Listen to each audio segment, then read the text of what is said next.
introduce you. So we're going to go ahead and start our panel. I'll introduce as the convener overall our chair, who will then introduce the rest of us. Sabry is a first-year PhD student. And are you in anthropology or in anthrohistory? Anthrohistory. Yeah. In the interdisciplinary program in anthropology and history, one of our the programs in which we're most proud and one where I've had a number of students and advisees. I is studying conceptions of death in contemporary Egypt and people who speak with the dead and have conversations with them. So we thought that it would be particularly fitting that she would be the chair for today's panel on Egyptian esotericism, the Nile Valley, and its relationship to other places. So we're very glad to welcome her, and she'll do the rest of the convening from here on in. The format will be the same as previous sessions. Do I take it online? Yes. Or? Okay. Hello, everyone. So everyone will have 15 to 20 minutes, 20 minutes maximum, and then we'll have a question or two after each presentation as the previous panel. And in the end of it all, we'll have around 15 to 20 minutes for general questions. And we'll aim to end at around 1:35. So the first speaker is Dr. Rudolph Ware. And many of you have heard him speak over and over again, so there's no need to introduce him as he's well known. Thank you. Thank you very much.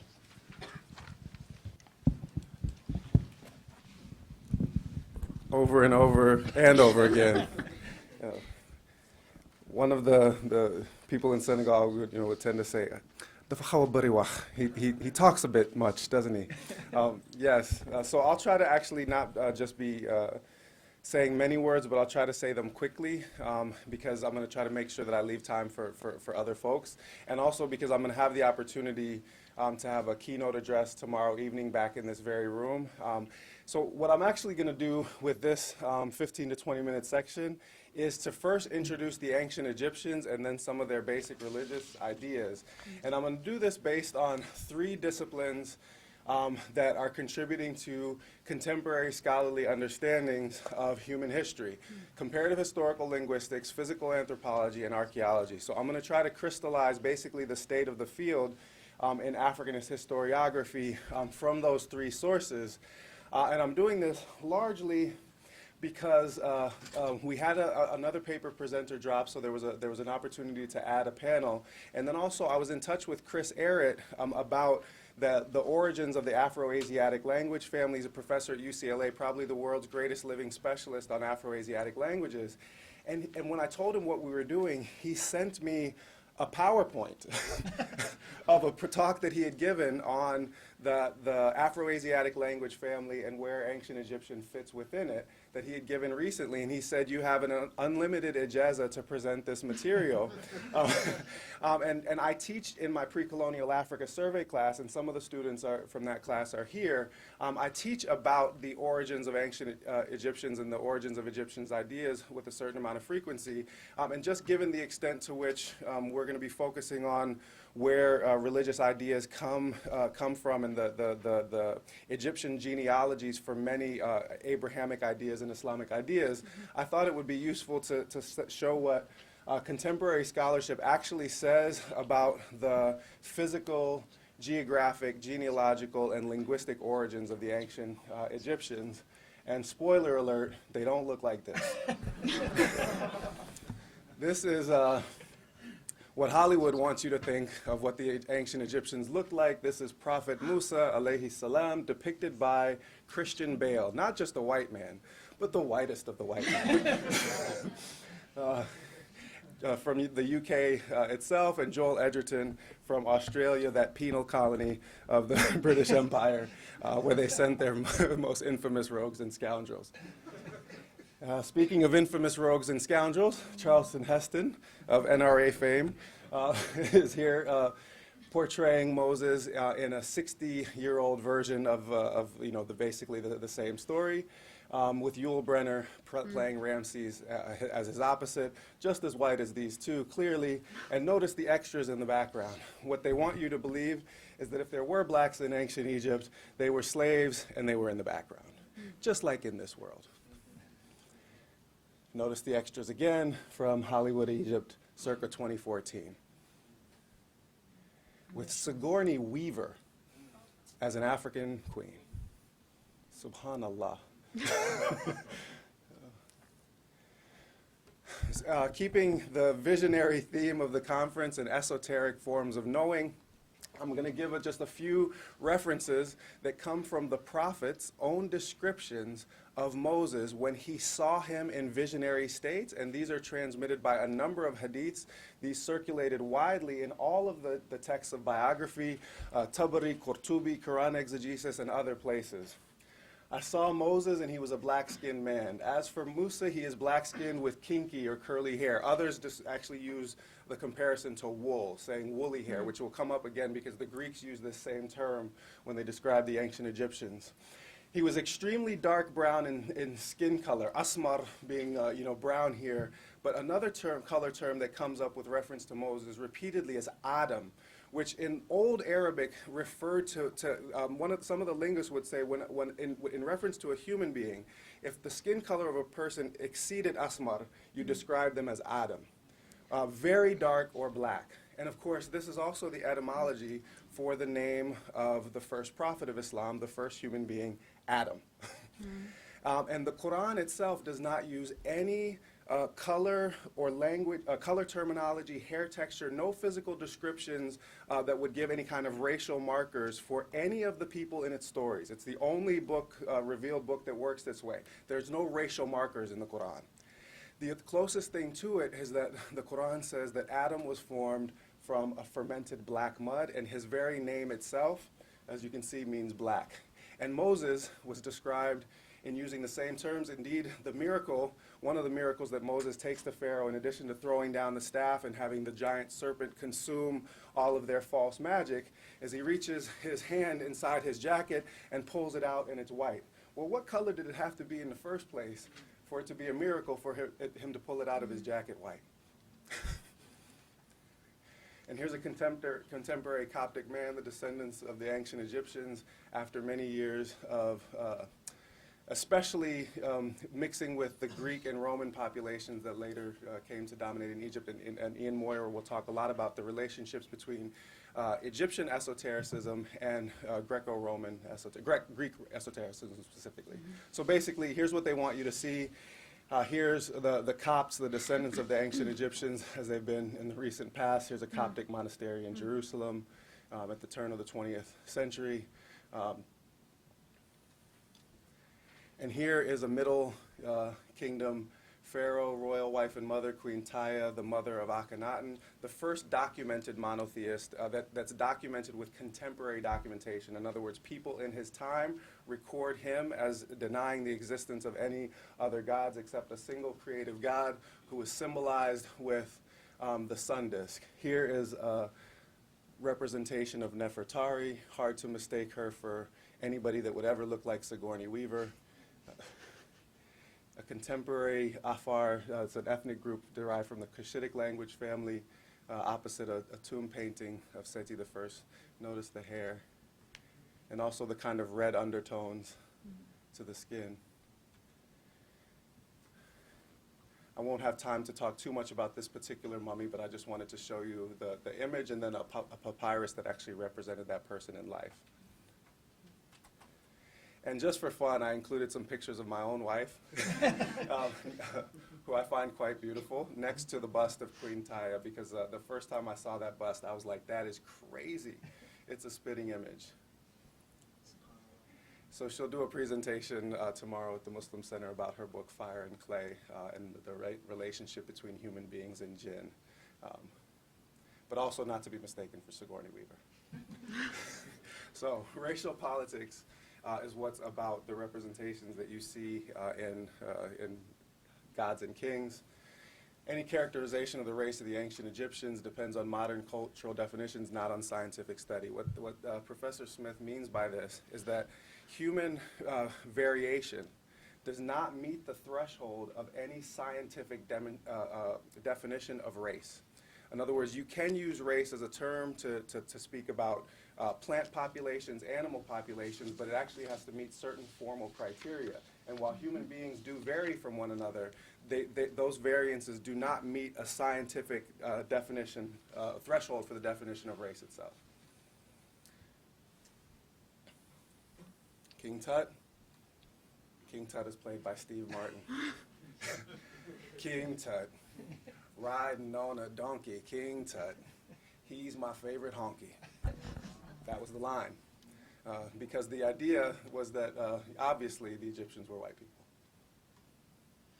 Except this is what modern genetic research says about the Tutankhamun mummy, that it shares key genetic markers. They've tested the biological material, and its most common matches show up amongst populations that now live in the regions of Great Lakes, Africa, and even further to the south.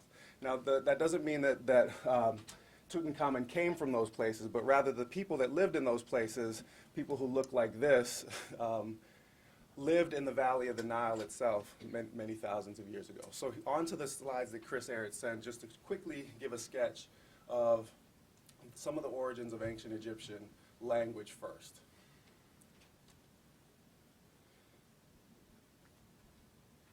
So where does the ancient Egyptian language itself come from, and how and when did it get to Egypt?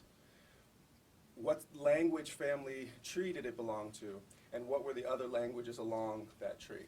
Here is the Afroasiatic, or Afrasian is the term that Chris Ehret prefers to use for this, family tree. So you'll notice ancient Egyptian is here on the far right-hand column. It's on the same basic parallel with the Hausa language spoken in contemporary Nigeria by populations that we would all think of as jet black Tuareg populations that are identified as Berber, Sanhaja populations that are also Berber, and other dark-skinned and light-skinned groups, including Amharic and Aramaic and Arabic and Hebrew.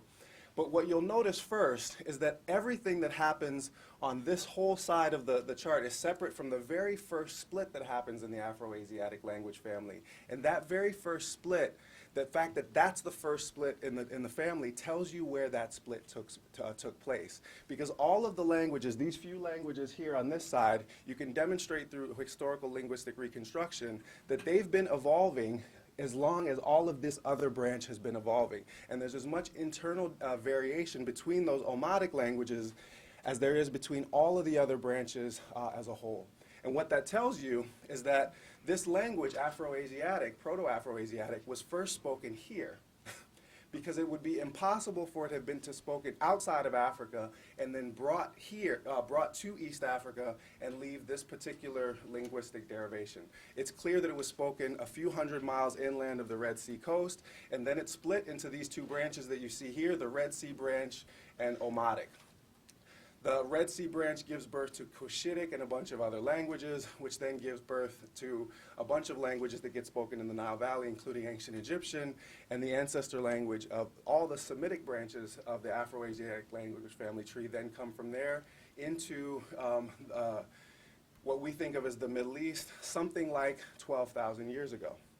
So and this is the only branch of the Afroasiatic language family that's ever spoken outside of Africa, is that Semitic branch.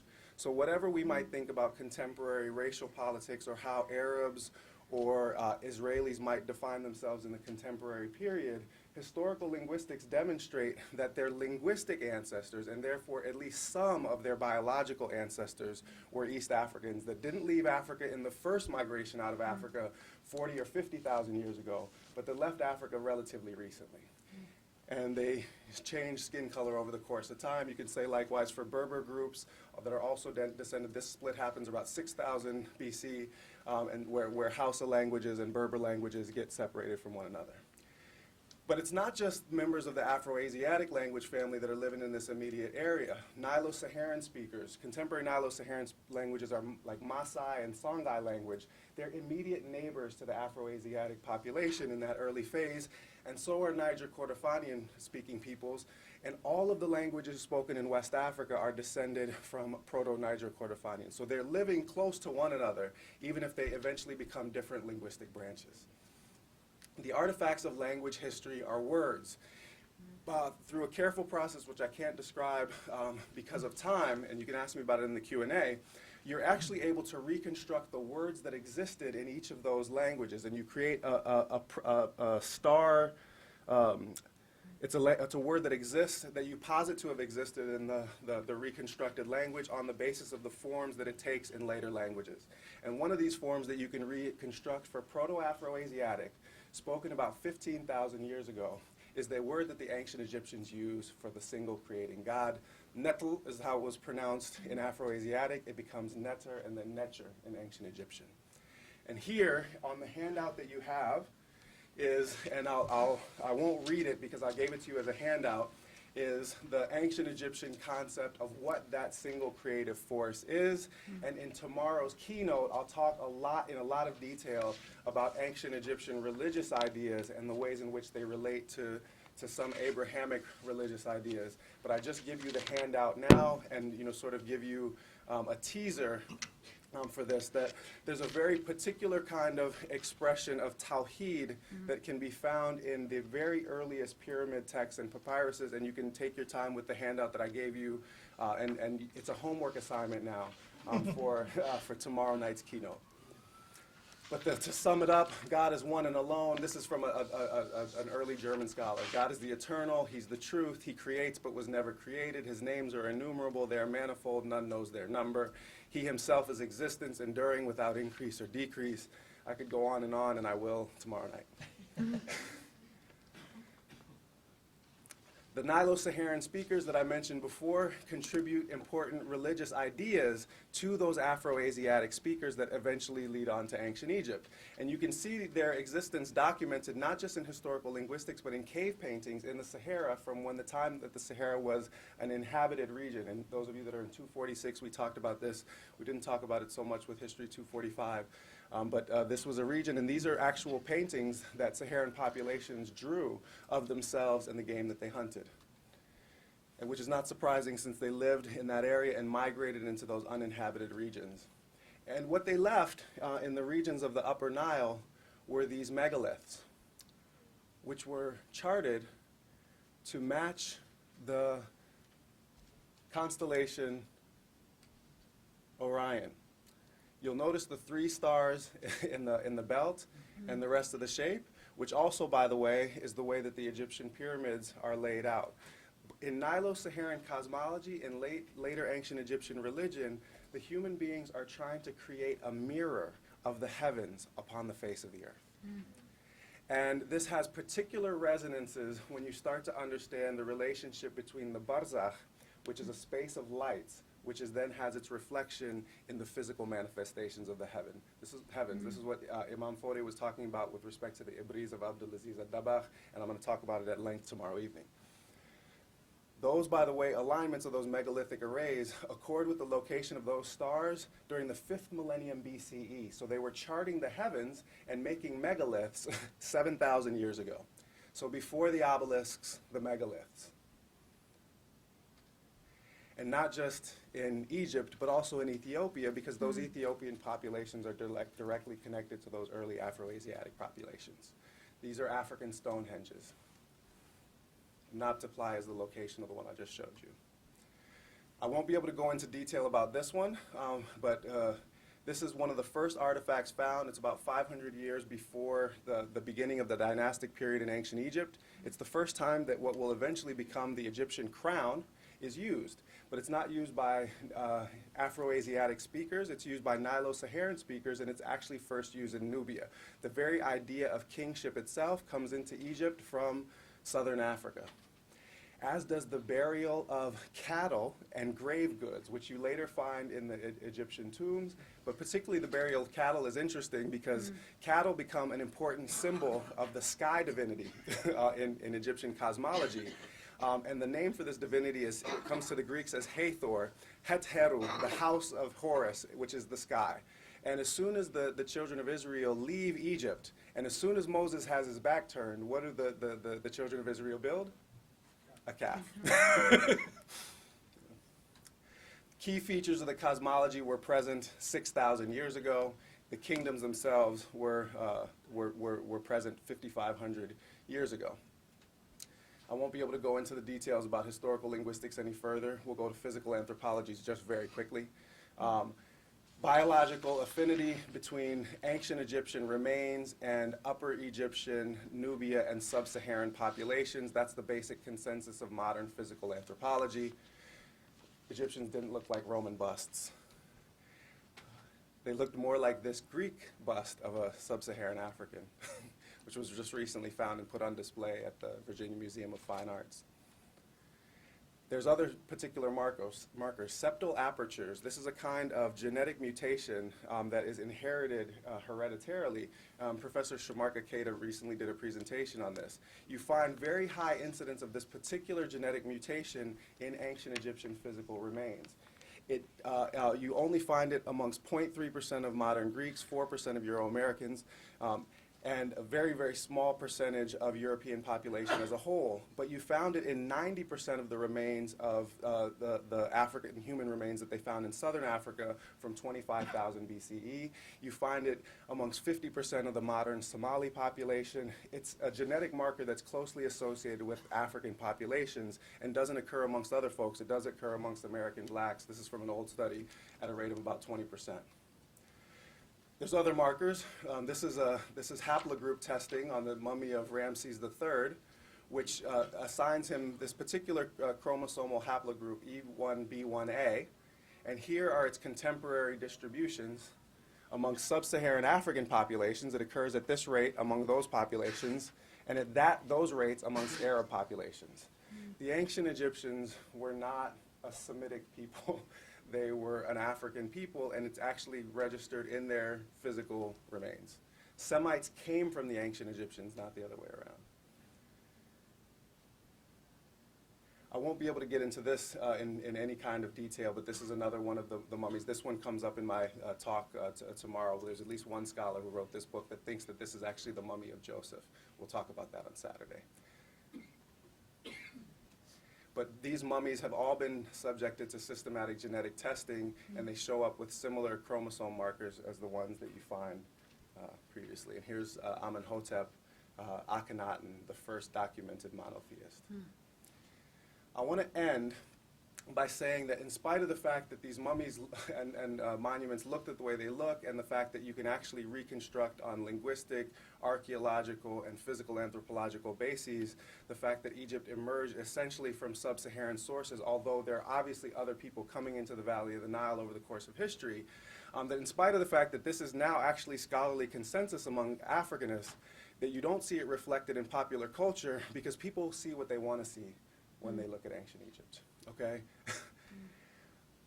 Because they have a predetermined idea of what a black person should look like, in spite of the fact that there's more genetic diversity in Africa than in all of the rest of humanity, and there's many different ways of looking black.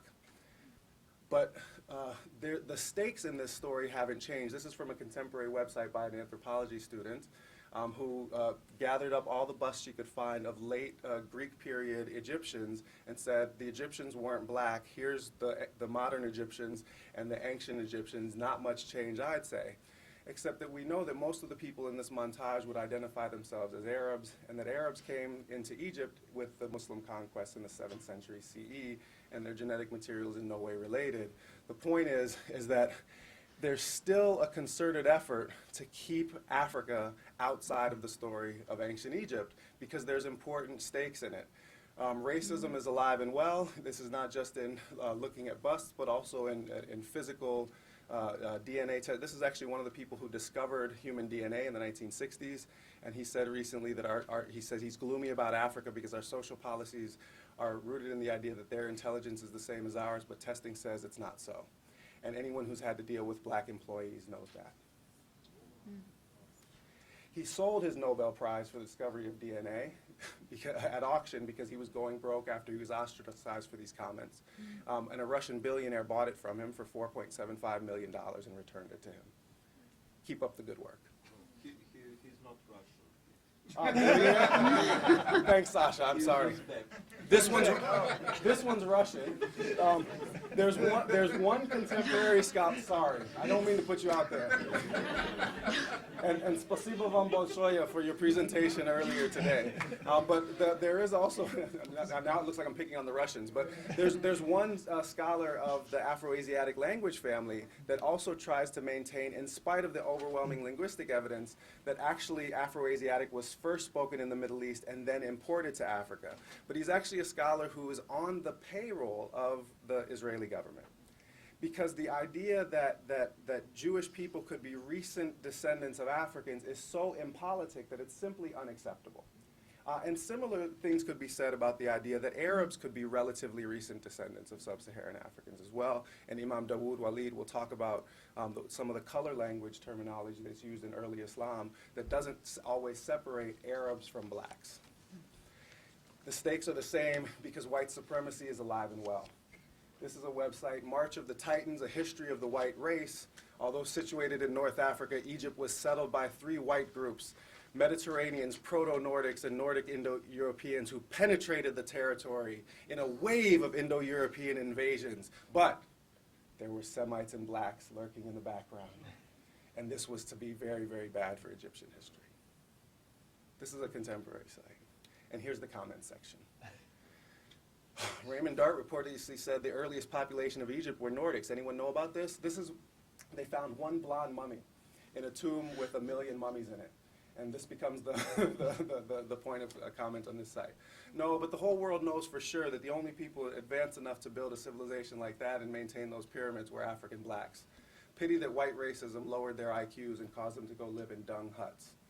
Yes, it's been written, I don't know where exactly, maybe on a bathroom stall, that the black man became consumed by his superiority and hubris and vowed a simple life of living in tents, mutilating his daughter's genitals, violence, and rape, and the occasional 40-ounce, the simple man's wine. This is far easier and less stressful than building and maintaining the most amazing structures on the planet. And that base racism is the reason why they want you to see this at the bottom of the pyramid instead of the people at the top. In spite of the fact that the Egyptians described those populations even after they had been long mixing with Greeks and Romans and others, whether it's Herodotus, Diodorus, Pliny, Strabo, Aeschylus, or Aristotle, as black or brown skin with woolly hair consistently. And that's what I came to tell you in this presentation.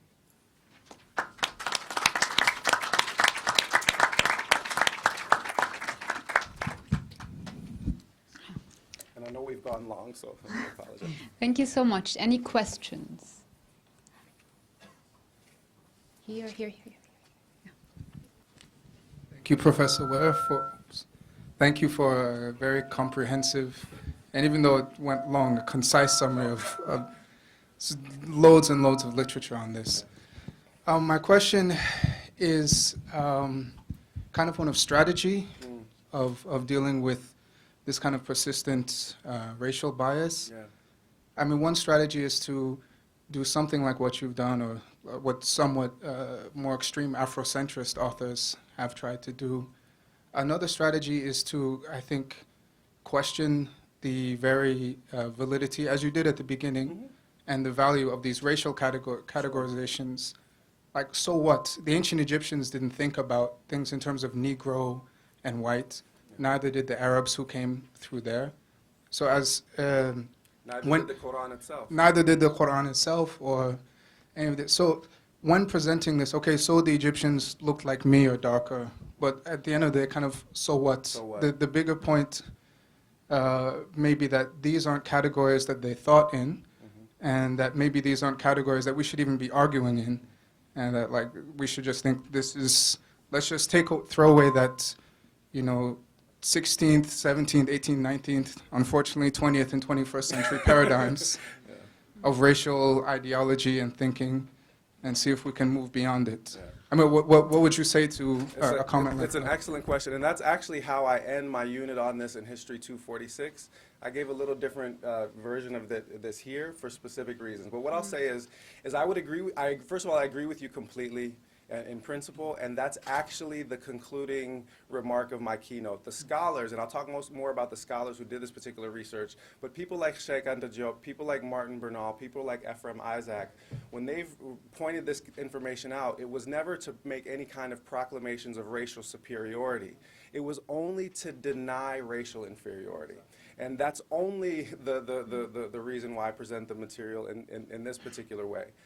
None of this matters.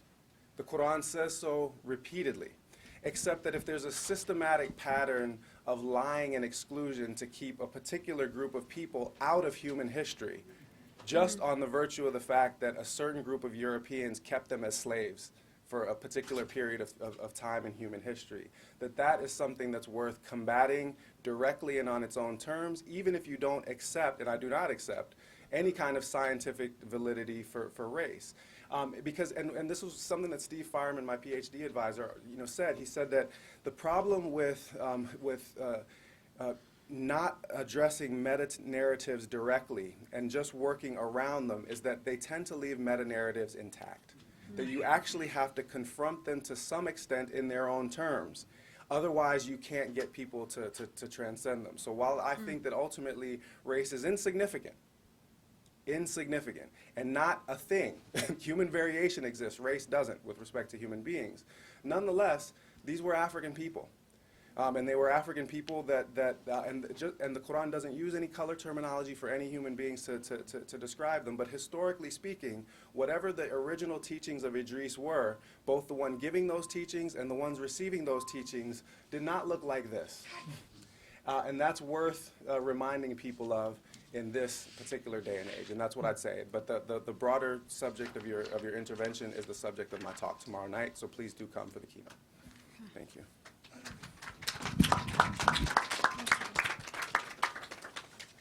Thank you. Now we'll have a talk by Ian Moyer. Ian Moyer completed his PhD at the University of Chicago, and before coming to Michigan, he taught in the History and Classics departments at Pomona College. He has also been a member of the Institute for Advanced Study in Princeton. His first book, entitled Egypt and the Limits of Hellenism, explored the ancient history and modern historiography of cultural and intellectual encounters between ancient Greeks and Egyptian. In his current book project, he is reassessing relations between the Greco-Macedonian state and the indigenous elite in Ptolemaic Egypt, and examining new political and cultural practices that were developed through transcultural interactions and negotiations, especially as manifested at the gates of ancient Egyptian temples. Thank you very much, it's a real pleasure to be here. I would especially like to thank Butch for inviting me to speak at this event and for being really accommodating with the schedule so that I could participate. I really appreciate that. Unfortunately, what it meant is I missed the start of things a little bit, but I was getting, just coming in for the discussion afterwards and realized, wow, this is great. Actually, it sounds like the first panel set up some of the things that will come out of this one. So Butch invited me to say a few words about the ancient Egyptian and Greek backgrounds to the topic we're exploring here, Africa and esoteric knowledge in the Islamic tradition. And there's a lot to say, of course, so I've chosen to reflect on one particularly prestigious strand among the traditions of esoteric knowledge that have African origins. That is the wisdom attributed to the Egyptian Hermes, that is the Egyptian god Thoth, Hermes being the Greek name, and to review the crucial moment at which it took the textual form that we can now trace in historical documents. And there's a handout going around, which I'll refer to a little later on. And I'll try to keep to the time limit as well. It's I thought I was taking on a big topic, and so then luckily Butch came in and made my topic seem much smaller. The esoteric. Yeah, is it? Maybe am I too close? Or there's another mic somewhere around here, or maybe that one's too. Can everyone hear me now? Is that better? Okay, great, wonderful. The esoteric wisdom and knowledge of Egypt gained high prestige in both the Arabic world and in Europe at moments of intensive scholarly collection and translation of ancient works. In the 9th century Arabic world through the blossoming of intellectual culture in Abbasid Baghdad, and in 15th century Europe through the cultural patronage of the Medici in Florence. This is actually from Siena, but it's an image of the figure we're talking about today, shown as a contemporary of Moses, an ancient figure of wisdom. In both cases, the prestige of this tradition depended on Hermes Trismegistos, Hermes the thrice greatest. whose works, conventionally known as the Hermetica, were believed to be more ancient than those of all nations and religious faiths. And the varied content of these texts included esoteric knowledge on grand and small scales, from explanations of the hidden nature of the universe to astrology and magical and alchemical techniques. Now, modern critical and historical study of the Arabic Hermetica is still, I would say, very much in progress, but it's received a much-needed boost from a work of a friend of mine, Kevin van Bladel, and I put some references on the handout there to some of the texts I'm referring to, the scholarship I'm referring to. His work is really interesting. It shows the history and trajectory of its movement through Sasanian Persia and then into the Arabic tradition in this world of Baghdad. Now, scholarship on the Greek and Latin Hermetica has a longer history, but on the other hand, it's not always been very good for the reputation of these works as ancient and from Egypt. The Hermetica have even suffered from the taint of inauthenticity and forgery, and their authority fell off sharply in the 17th century when the French classical scholar Isaac Casaubon showed that they were not, in fact, composed in the most remote antiquity, but in the later Roman Empire. And in the 20th century, another French scholar, André-Jean Festugère, argued that there really was nothing Egyptian about them at all, that they were entirely Greek, and their claims of Egyptian origin were just exotic window dressing of a type common in pseudonymous works of foreign wisdom in the Greek world. Fortunately, work by Jean-Pierre Mahet and a host of others working on the Coptic Hermetica, especially found in the Nag Hammadi library, and also the subsequent synthetic work of Garth Fowden, has corrected this view and showed that though certainly implicated in the religious, philosophical, and literary currents of the Hellenistic world, these texts first emerged in a specifically Egyptian cultural and intellectual context, and therefore an African context. That is, Egypt under the late Ptolemaic dynasty, the dynasty of generals descended from one of Ptolemy, one of Alexander's generals, and also under the Roman emperors. Broadly speaking, from maybe at the earliest the 2nd or 1st century BCE to the 4th century CE and beyond. This is where the textual tradition on this wisdom emerges. And Garth Fowden carefully contextualized the Hermetic treatises by comparing them with contemporary works in Egypt, from the magical handbooks on papyri originating from Thebes to the alchemical treatises of Zosimus of Panopolis, and showed that they really did fit this bilingual, bicultural, Greco-Egyptian intellectual milieu. And he even proposed that the mise en scène of these texts, the sort of dramatic scene of these texts, these dialogues, the Hermetica usually take the form of a dialogue between a teacher, Hermes, and a small group of his pupils. Fowden uses the Greek term for this, a didaskalion, a little teaching group. That this actually reflected the human social contexts where esoteric wisdom in and beyond the text was carefully guarded and transmitted through a select few. Now, the Hermetic texts themselves, however, often present their content as copied or translated from ancient texts discovered in Egypt, whether inscribed on a stela or written in old hidden books that are found in tunnels or whatever. And this is especially true of the so-called technical Hermetica, those that deal with rites and rituals and astrology and so forth. But the claim even surfaces in some of what are called the more philosophical dialogues, such as the Discourse on the 8th and 9th, there's an excerpt of that on your handout that I'll get to later. And it's a common feature, definitely, of the Arabic Hermetica as well. And this is one of the ways that these texts, originating in the historical Roman period primarily, connected themselves with a much deeper Egyptian past, along with, of course, the Egyptian identity of Hermes and his interlocutors like Asclepius, which is actually Imhotep, the god Amun. Tat seems to be another version of the name of Thoth. Agathodaimon, which is Greek, but probably connected to the concept of the good fortune, maybe Renanutut or one of these other divinities concepts in Egyptian tradition. They also connected this to Egyptian tradition through the claim that the original texts, of which these are translations, because of course they're in Greek primarily, these ones anyways. There are Coptic and other languages, Armenian versions of this as well.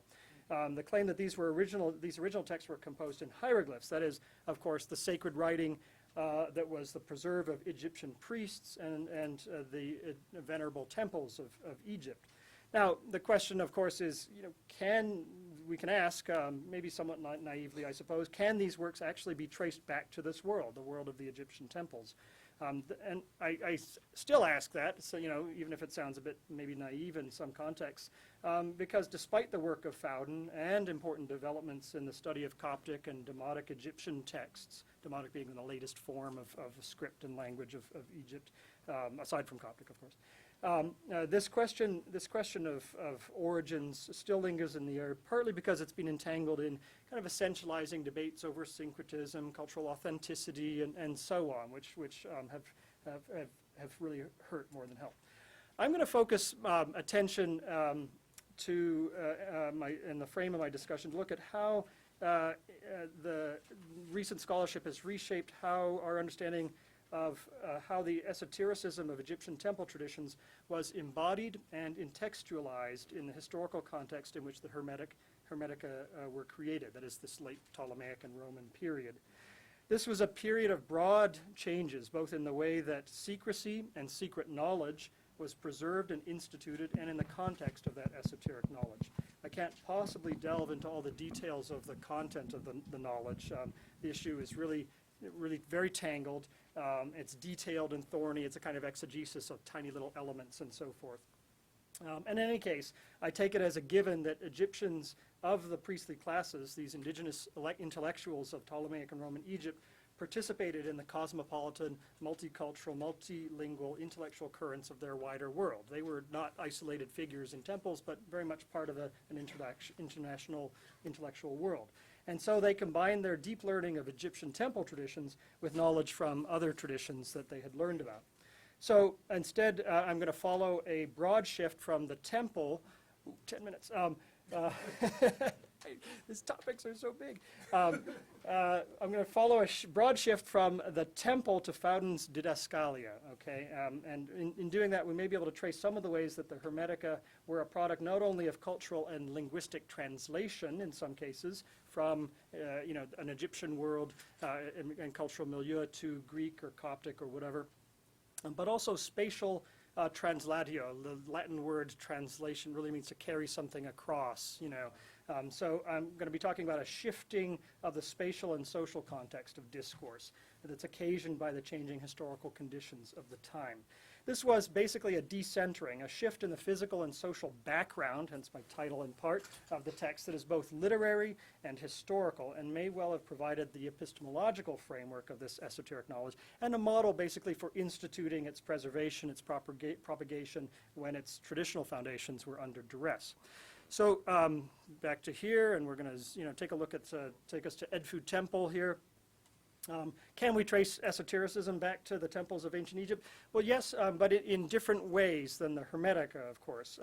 We have various texts at temples that give admonitions to Egyptian priests to keep secret what they see in the temple. Okay, so there definitely was an Egyptian strand of secrecy and esotericism. So here's just a couple of examples. Here, just showing you where they are, a couple of these examples at Edfu Temple, built in the Ptolemaic period. It says, do not reveal anything you see in the temple which is secret. Be secret at the appearance in his sacred throne, a ritual at the temple, and so on. There's numerous injunctions to preserve ritual secrecy and secret knowledge in this temple context. Jan Assmann is probably one of the best-known scholars of kind of comparative religion and Egyptology who has really explored this, and he understands it, and I more or less follow him, that this secrecy was preservation and protection for the sacred acts and knowledge in the temple, especially in the context of liturgical performances in the temple, because he understands these performances involving what he calls a unio-liturgical, a liturgical union, a way in which the priests performing them took on divine roles, essentially, and addressed the gods and became part of a community of the gods. This sounds, interesting. In fact, this required initiation rites for priests. To be able to perform these rites, they had to undergo an initiation rite, literally called the Day of Entry, i.e. into the temple, which was also figured as a kind of cosmological realm, a higher realm in many ways. Secrecy is, in other words, required to protect knowledge and avert the cosmic threat that would come from divulging it improperly, or its misuse, or its contamination in various ways. So that's the basic Assmann theory. And he even says that in the late period, that's the sort of Hussite dynasty onwards, maybe say 7th century BCE onwards, there's this architectural phenomena that sort of betokens an intensification of this fear of contamination or whatever of knowledge. He calls it Profanationsangst, gives it a nice German word, Profanationsangst. So that's why you have these layers. I don't know if you can see, there's Edfu Temple, wall after wall, going down to the very small inner naos there in the inner temple, inner shrine, protecting all of these things in layers symbolically.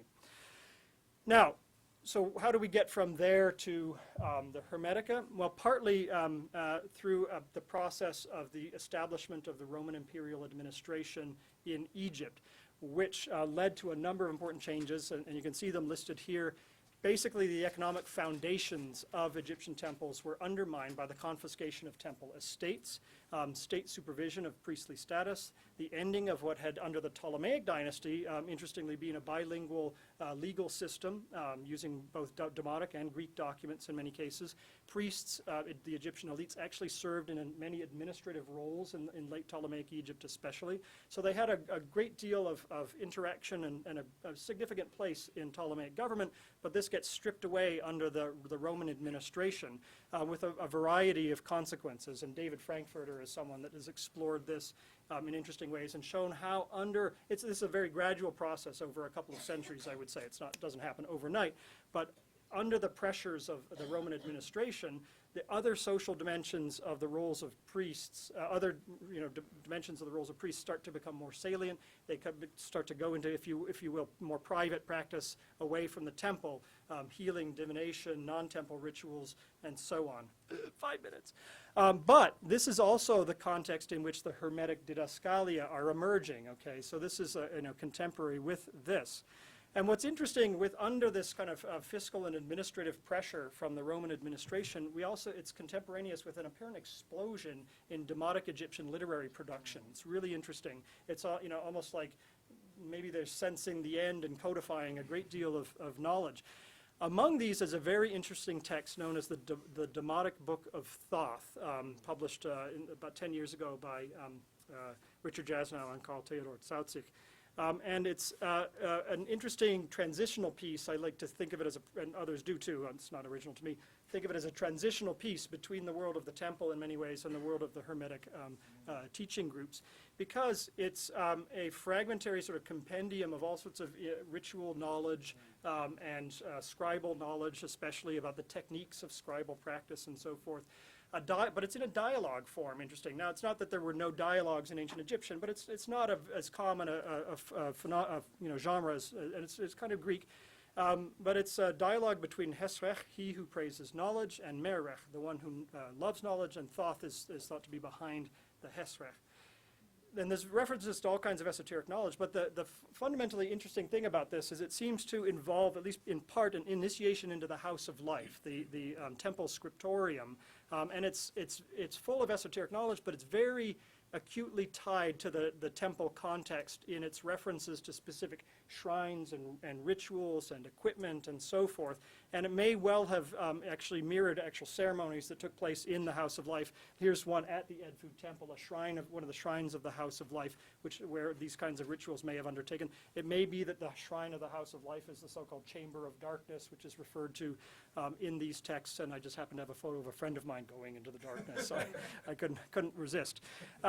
So again, we start to see this is a moment where a temple tradition starts to become embodied in small teaching groups and contextualized, that is, embedded in this new form of texts. And we see that some of these Coptic texts may even have been thinking about the demise of the temple context with their apocalyptic visions. So this is, I put red on there so you know what part of your handout to kind of look at for my little quote. There's these visions of the end of religion in Egypt, if you will. Egypt will, its temples especially, it says, and this is the Coptic version, no longer will it be full of temples, but it will be full of tombs, a kind of vision of the death of the temple, if you will. And so it already embodies this idea that in the end of the temple, this is now the emergence of the world of the Hermetica. It also, by the way, alludes to, recapitulates even old Egyptian traditions of inversion of norms in a time of apocalypse. Those of you who know Egyptian texts might recognize something, these kind of prophetic texts that talked about inversions, the Nile running with blood, social statuses being inverted, and so on.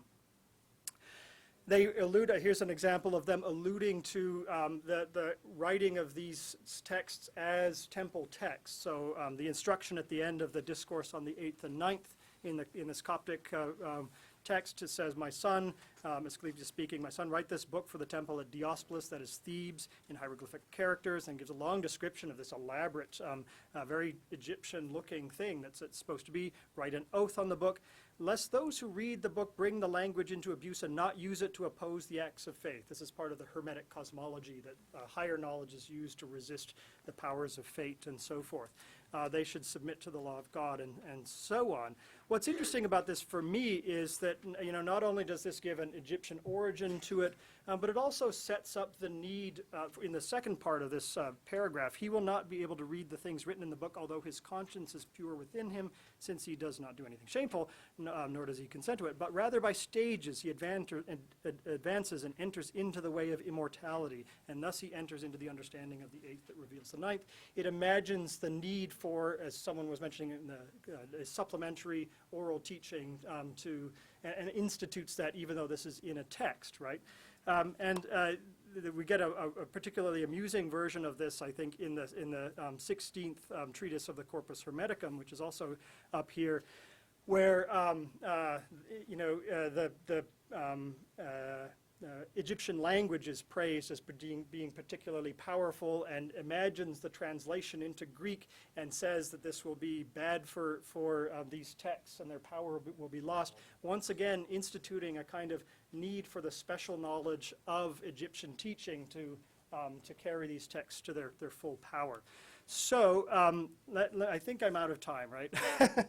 So probably over time. Let me just sort of conclude by saying that what we have here in this fundamental foundational period of this tradition, which is taken up in Arabic texts, is this intextualization and embodiment in teaching groups of former esoteric knowledge. The content of that knowledge is variable and so forth, but it was very much a way of intextualizing a former Egyptian tradition, carrying it forward. That intextualization clearly had implications for its universality, and the removement of very arcane references to, say, temple equipment and so forth. It became universal and universalizable, more translatable in a sense. The intextualization often involves a kind of universalism, mobility, but also you can sense in these texts a kind of an anxiety about the loss of control, I suppose, over that esotericism, and that's the historical moment I thought I'd leave us all with. So thank you for your attention. And apologies for going too fast.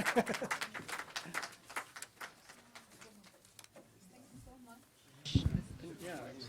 Thank you. Yeah. Oh, Any questions?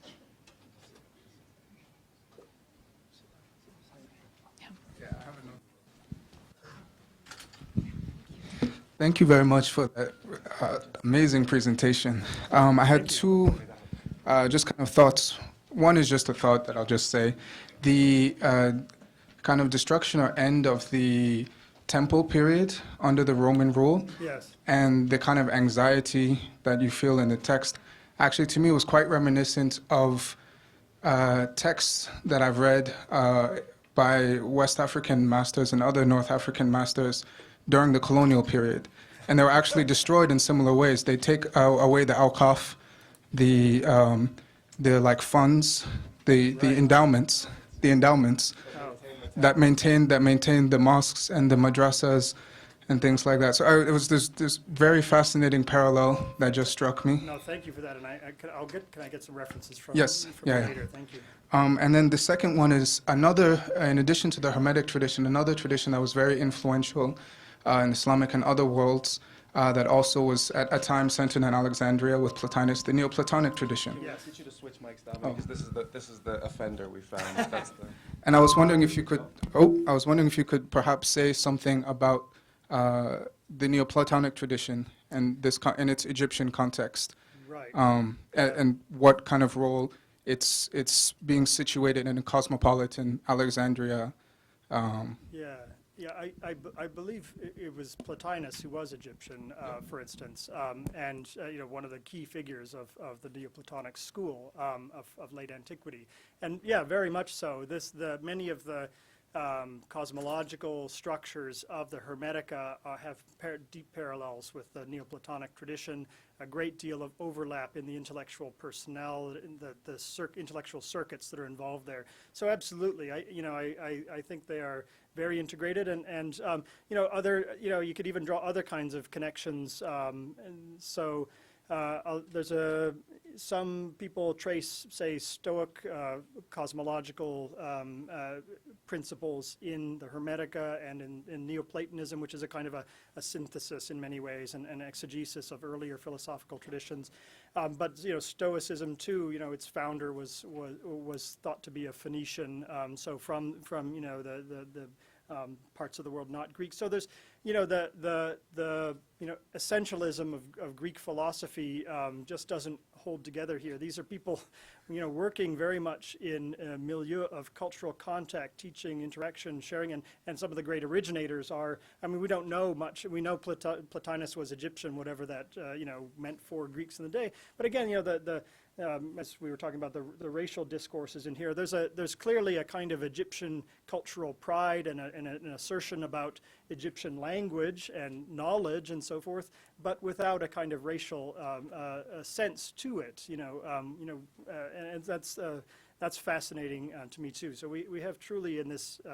I think when you get down into the content of it, there's clearly traces of Egyptian traditions, but also an effort to internationalize this tradition and knowledge and make it mobile and circulatory in many ways.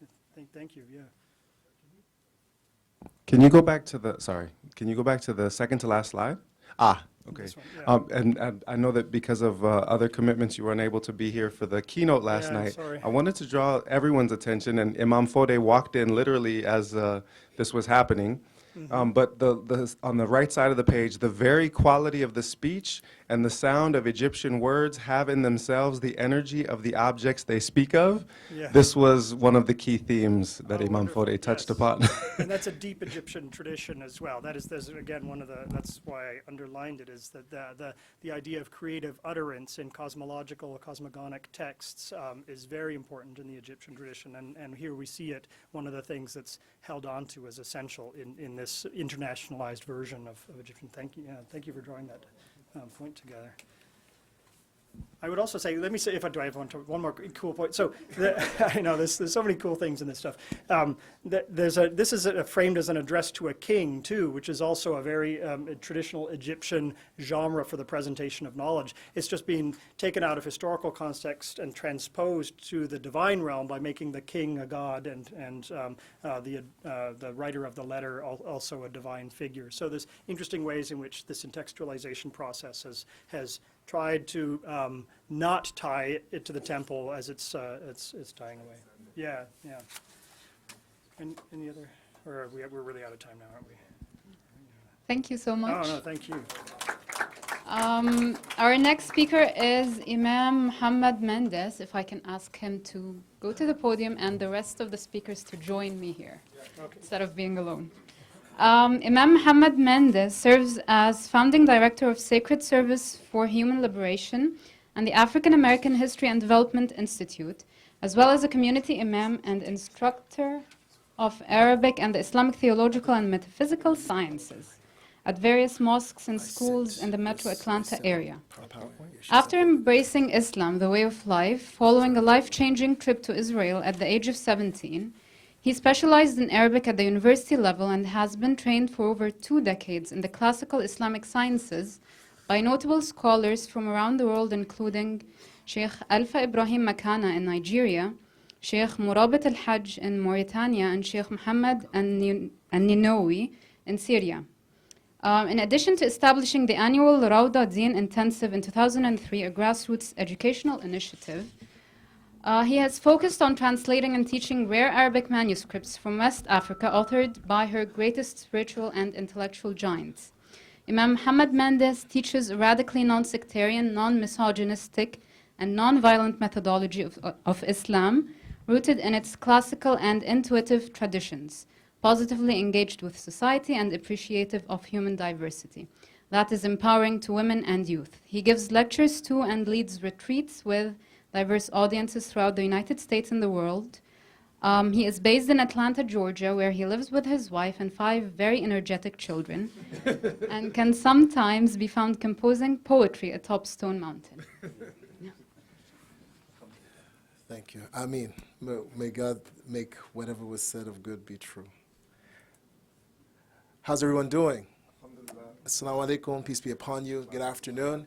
I want to thank the Creator for bringing us here, and I want to thank Dr. Ware, Bilal, Butch. The more names something has, the more honored it is. And I want to thank his team, Jessica, and all of his students who I'm sure he's been putting to work over the past weeks and months. I wanted to share something that's very dear to me. If I don't sound objective or detached, it's because I'm not. I'm not a trained academic, but I have had for the past, I guess, 25 years, a very keen interest in the spiritual, intellectual, and socio-political legacy of the African diaspora, particularly Islamic Africa. And today, I'm just going to be sharing some of the things that I've found about a great, great historical personality. And as we'll find, he's not just a historical personality, he's what you would call a meta-historical personality. He's an archetype of what is possible when a human being realizes their full potential. We're talking about the Nubian alchemist of happiness, Dhunun al-Misri, and early Egyptian Sufism and ancient Egyptian mysteries. This title, the main title, is a nod to the great Abu Hamid al-Ghazali, who wrote the book Kamiyat al-Sa'ada, The Alchemy of Happiness.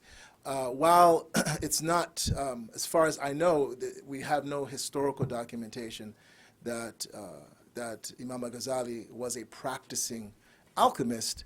Dhunun al-Misri, on the other hand, was an alchemist who practiced this science. And if a little bit about alchemy. Alchemy it's where we get our word chemistry from today, all right? But it's not the root of our modern science of chemistry. Alchemy was as you probably have read or come across, it was an attempt. It was a serious attempt based on experimentation and observation to transmute base metals into precious metals, right? From lead to gold, and copper and bronze into silver and higher, more valuable metals.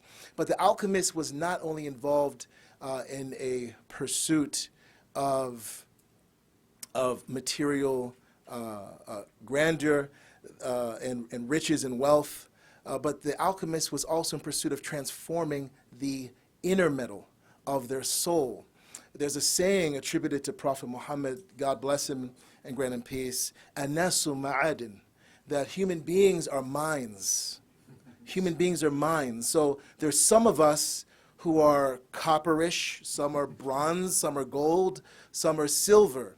And he said when people embrace surrender to the Creator, that those who were of, I'm paraphrasing, but conveying the meaning, those who were of a more elevated, more lustrous quality before embracing surrender, they bring that into this new path.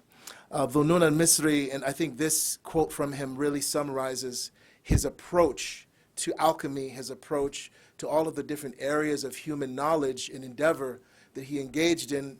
Whatever eyes can see relates to knowledge, but whatever the heart sees can know, whatever the heart knows relates to certainty. And this is a statement of his epistemology. When we look at the Qur'an, when we look at the divine remembrance, the revelation that Muslims believe is the final legislative revelation in Scripture given by God to all of humanity, we see three kinds of certainty that he alludes to in this statement. There's what's called ilm al-yaqeen, or knowledge or certainty based on knowledge. There is ayn al-yaqeen, which is certainty based on vision and witnessing. And this is what he's specifically referring to here. And then ultimately there's haqq al-yaqeen, which is knowledge that's realized. If it's the human being who is no longer separate from the object of intellectual pursuit or intuitive knowing, they become one with it. The example they often give is, you can hear about a fire, right? That's ilm al-yaqeen. And, with no disrespect, when we talk about ancient Egypt or we talk about Islam, we're only engaged in the first level of knowledge, ilm al-yaqeen. That's what the academy is about, right? But when you see the fire, that's called ayn al-yaqeen. And for Dhunnun al-Misri, this is a step towards true and absolute knowledge. Writing about something, researching it is the first level.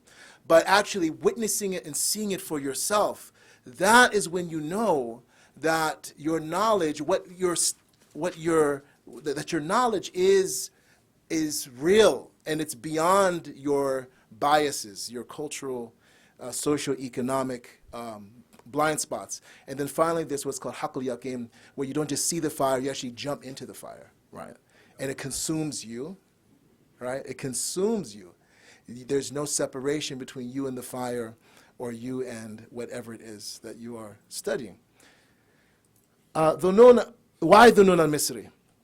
I've heard about Dhunnun al-Misri probably for about 20 years, and really it's only the past year or two that I've given his life a great deal of concern. I'm familiar, some of you may be familiar with an Egyptologist and archaeologist who recently passed a few years ago, Abdul Hakim Awyan. Anyone heard of him? Abdul Hakim Awyan. If you're interested in Egyptology, you should know about him. He was from the wisdom tradition of ancient Egypt. And while many of us may assume that the spiritual wisdom of Kemet, of ancient Egypt, has been cut off and is no longer inspiring people to transform their lives, Abdul Hakim Awyan was he was from southern Egypt. He grew up in the, playing around the temples and the pyramids. And not only that, he received a Western academic training as an Egyptologist and archaeologist. There's a great book by one of his students, Stephen Meller, called Land of Osiris, that really gives you a different perspective about all the things we heard about yesterday during Sheikh Foday's keynote, many of the things that Professor Bilal and Dr. Moyer have shared with us from an insider. You really feel like you're understanding all of these things from someone who's not just trained in the Western Academy, but he's an insider. One thing he says about the hieroglyphics in one of his interviews is, they're just Sufi writings. That's all that. They're Sufi writings. Right. And when you look at the word that is used for the hieroglyphics, Medu Neter, right, that Butch mentioned to earlier, the Neter, the Neter meant the divine, God, the God principle. Medu literally meant the word, the script. So if you wanted to translate Medu Neter into Arabic, it would sound like this: Kalamullah. Kalamullah, the word of God. Right? The word of God. And when I started to dig a little deeper into what the implications of that meant, for their language and their cosmology and their ontological paradigm, the doors started opening. And so why is this important? There's been a demarcation, a false demarcation between African studies and Afrasian linguistics and Islamic studies. Dr. Bilal talks about that in his book, The Walking Qur'an, in the introduction. And that doesn't need to be. All right, and when we study the Nun al-Misri, we see so much overlap, so much common ground between these three disciplines and many others that are usually studied as separate fields. Egyptian archetypes, if you have looked at the books of Kuhn and Massey, and others like them, there's the thesis that they propose that the world's religions, particularly they focus on the Judeo-Christian traditions, ultimately are rooted in ancient Egyptian cosmologies and religions. And you'll find similar sacred stories in the ancient Egyptian myths and legends that you'll find in the Bible and in the Qur'an. And understanding these archetypes and understanding these stories from the perspective of another culture gives us insight into the wealth of transformational wisdom that these biblical and Quranic stories contain. And then lastly, looking at this great man, Dhunun al-Misri, it allows us to get a glimpse of what true spiritual vicegerency is. We're not talking about the Islamic State that is committing atrocities in the name of Islam, but a vicegerency, a khilafah, a caliphate that is internal, not political, that is spiritual and not material, through Dhunun al-Misri's particular approach to spirituality, which is not running away from the world. It's not looking at the dunya, this lower realm, as something that we must flee, but rather as a place, a locus of meaning, of ma'na, a place of realizing the divine names and attributes and understanding who we are as human beings. Dhunun al-Misri's real name was Abul Faid. This was his patronym, Thawban ibn Ibrahim. And he lived about less than 200 years after the death of Prophet Muhammed, God bless him in great and peace, who Muslims believe is the last prophet sent to humanity. His father, according to the historians, was a client of the Quraysh, and not much is written about his mother, but he was a Nubian. And for all the years I've heard about Dhunun al-Misri, that's something that has always been mentioned. He was a Nubian Sufi. He was a Nubian philosopher. He was a Nubian alchemist. And he counts among his earliest teachers Fatima Nisaburiya. Fatima Nisaburiya was a woman who was known for traveling between Mecca and Jerusalem. And Dhunun al-Misri says about her that she had a deep spiritual knowledge of the meanings of the Qur'an. And she was his first spiritual guide. And I think this is very, very significant, because Dhunun lived in a milieu where men and women studying with one another was not a big deal. It was not a big deal.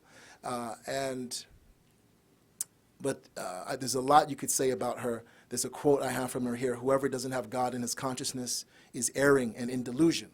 Whatever language he speaks, whatever company he keeps, yet whoever holds God's company never speaks except with sincerity and assiduously adheres to a humble reserve and earnest devotion in his conduct."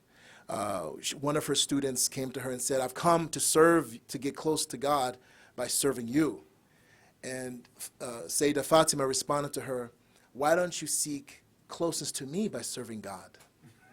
Right. And like the Dhunun al-Misri, Fatima was always pointing people away from her personality towards the absolute. And then after Fatima Nisaburiya, he studied with Sharqan al-Abid. And then he had many, many teachers who we'll talk about later as well. He was a great poet, masterful poet. He was a philosopher of the Hermetic, Eleatic, and other schools of philosophy. He was an interpreter of the ancient Egyptian Meduneter, the hieroglyphs. He was a polyglot. Scholars believe that he understood the language of the Copts. He understood Suryani and Syriani, right? And other languages. Of course, the people of Nuba have their own tongues. He was an alchemist. He was a pioneer. Really, he's the first historically documented interpreter and interlocutor of theoretical Sufism, of what gnosis and ma'rifah is. And this is why he's so pivotal for the history of Sufism. And it's unfortunate that we don't have more dissertations about Dhunun al-Misri and his contribution to Irfan, to gnosis, and becoming God realized. He was a healer. He became the patron saint of physicians, kind of like Hippocrates became in the Western tradition. And he was a hadith scholar. He studied hadith with Malik ibn Anas. He studied with Layth ibn Sa'd. You know, he wasn't just a wandering mystic or a Sufi. He was a person who was committed to classical knowledge. And while he was a student of Al-Hallaj, right, Mansur Al-Hallaj, he was also a student of Imam Malik ibn Anas, which for me is just, it's incredible. Right? He grew up looking at the temples and interpreting them, and I think he was very comfortable as a Muslim in these pyramids and these temples and with the hieroglyphs. How manifold it is. This is from the great hymn to Atan, that what thou hast made, they're hidden from the face of man, O soul God, like whom there's no other. Thou didst create the world according to thy desire. Whilst they wert alone, all men, cattle, and wild beasts, whatever's on earth, going upon its feet, what is on high, flying with its wings. Historically, this is the first this is the founder or the father of monotheism as we know it. The official historical story is that the Jewish people introduced monotheism in the world, and that simply isn't true based on the historical record. Who was Akhenaten? Sigmund Freud wrote a book about Akhenaten. Ahmed Osman, who you cited, also wrote a book about him. But I just imagine that Dhunun was very comfortable in the world of Egypt, and he didn't see any rupture between ancient Egyptian wisdom and the wisdom of the Qur'an, the wisdom of Prophet Muhammed, sallallahu alaihi wasallam, God bless him and grant him peace, and the wisdom he received through direct inspiration. He's Ibn Arabi, Sheikh Muhyiddin Ibn Arabi. I know my time is up, but I'm almost done. Sheikh Muhyiddin Ibn Arabi, one of my teachers always says, "There's no time in consciousness," So it's just an illusion, isn't it? Have a lunch delivery coming. Right, yeah. So true, right? Ibn Arabi has a whole book devoted to Dhunun al-Misri, Al-Kawkab al-Durri fi Manaqib Dhunun al-Misri. Imam al-Suyuti, right, the great polymath who came later after Ibn Arabi, he has a whole book, Asiru Maknoon fi Manaqib Dhunun, right? Rumi refers to him in his Methnawi, and he, along with Abu Yazid al-Bistami, who Rumi chooses to refer you to, shows you the kind of spirituality that he was encouraging, and is this very ecstatic spirituality of that's grounded in law and grounded in etiquette, but it's a path of love. It's a way of closeness to God. I don't have time to go into the repentance story of Dhunun because I want to cover some things, but Ibn Arabi mentions how he turned his life to God, and it was based on a vision he had while traveling of a lark, of a bird that had fallen from its nest. It was blind, and all of a sudden two bowls, one silver, one gold, come out of the ground, one full of water, the other of sesame seed, and the bird starts to drink. And then Dhunun says, "That's enough, I got it. I will go to the door of God, and I will not leave until he accepts me." And Dhunun's spirituality was based on looking for God's revelation through the mundane, through nature. So if he was walking down the street and he saw a dog or a cat or a person coming out of a cafe, he understood that there was a message in that for him. Right? And that's all I can really say about that. Ibn Arabi draws several parallels between Dhunun al-Misri and Jesus Christ. God bless him and grant him peace. Sallallahu alaihi wasallam. And he also says Dhunun was an Isawi saint. He was a Christic saint. And this is very important because Ibn Arabi's own repentance story began with him having a mystical vision of Jesus Christ. And he says, I repented to God on the hand of Jesus. Of course, this is not happening in a historical moment. It's a metaphysical vision where he's encountering a spirit, a form, the form of Jesus. And I'll stop there. He devised a whole system, the Nuna mystery of transforming the soul, called al-maqamat wa ahwal, stations and states, based on the ancient Egyptian initiatic mystery schools. And this was used by many of his students and others. And why Ibn Arabi says he wrote a book about him was because he said, out of all the Sufis, no one traveled more than Dhunnun al-Misri. He went to Syria, he went to Egypt, he went to Yemen, he went to the far west, right? And he met and he asked men and women who are righteous. And whenever you remember the righteous and the saints, you remember God based on the hadith. Al-awliya idha ru'u dhukir Allah.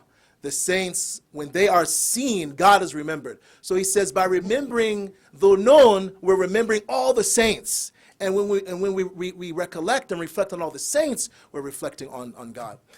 These are manuscripts not by Dhunnun. Most of his books are either manuscript or they've been lost to us. There's one manuscript attributed to him in Istanbul, but Ibn al-Qifti says about him in his history of the philosophers, Tarikh al-Hukama, he professed the art of alchemy and belongs to the same class of as Jabir ibn Hayyan. He devoted himself to the science of esoterics and al-Batin and became proficient in many branches of philosophy. He used to frequent the ruined temple in Akhmim, or Ikhmim in Arabic. He was called Ikhmimi as well, Dhunnun al-Misri Ikhmimi.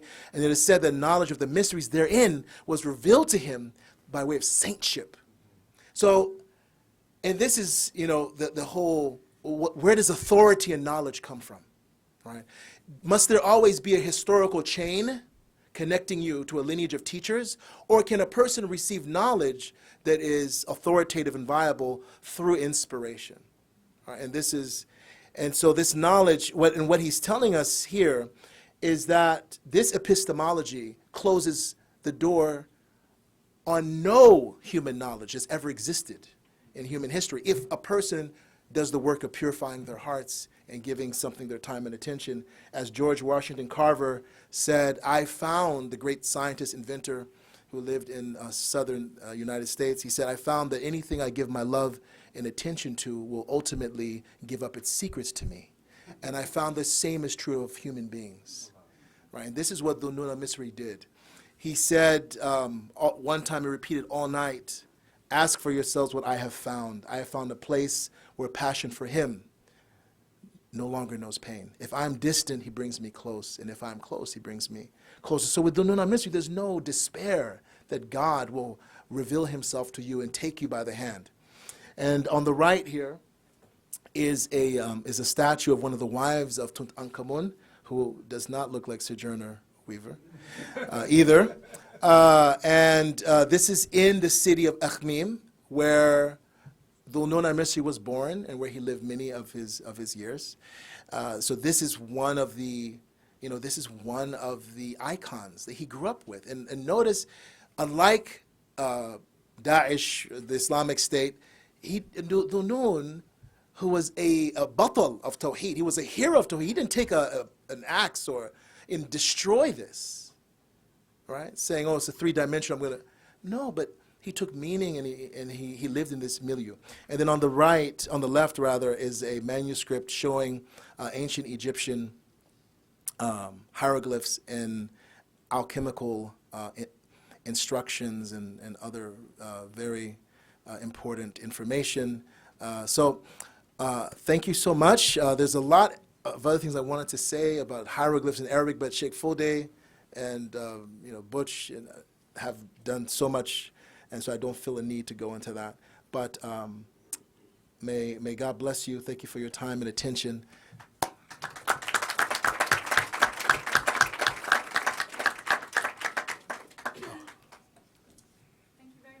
You're welcome. welcome very much. Thank you. Any questions? You're asking all the questions today. And if he doesn't, I'm gonna. Thanks for taking my question again. Sure. Assalamu alaikum. Allah MashaAllah. yabarak Thank you fik for a Sayyidi. wonderful presentation. Because we talked about this. Yeah, we talked about this. About a year ago. Yeah. So, a comment and a question. sure. Comment and a question. So, Dhul-Nun's grave is there's a grave attributed to Dhul-Nun Right. in the city of the dead in Cairo, and I was fortunate enough to visit it. MashaAllah. And it's an obelisk. It's a small obelisk with Arabic letters on the side. So if you ever get a chance to go to Cairo Inshallah. in the city of the dead, try to find it. Inshallah. I have no idea what the significance of it is, Right. but It's it's to take Sheikh Full Day with us. yeah, it's very. I mean, it's very unusual because there are all these other maqams and graves around there, But and his then there's has an this. obelisk. You go inside this room, and then there's a little obelisk Right. there. So Amazing. just to let you. And the other thing is And can I just say something about Yeah. that? And you have accounts of masajid, of mosques in Egypt Yeah.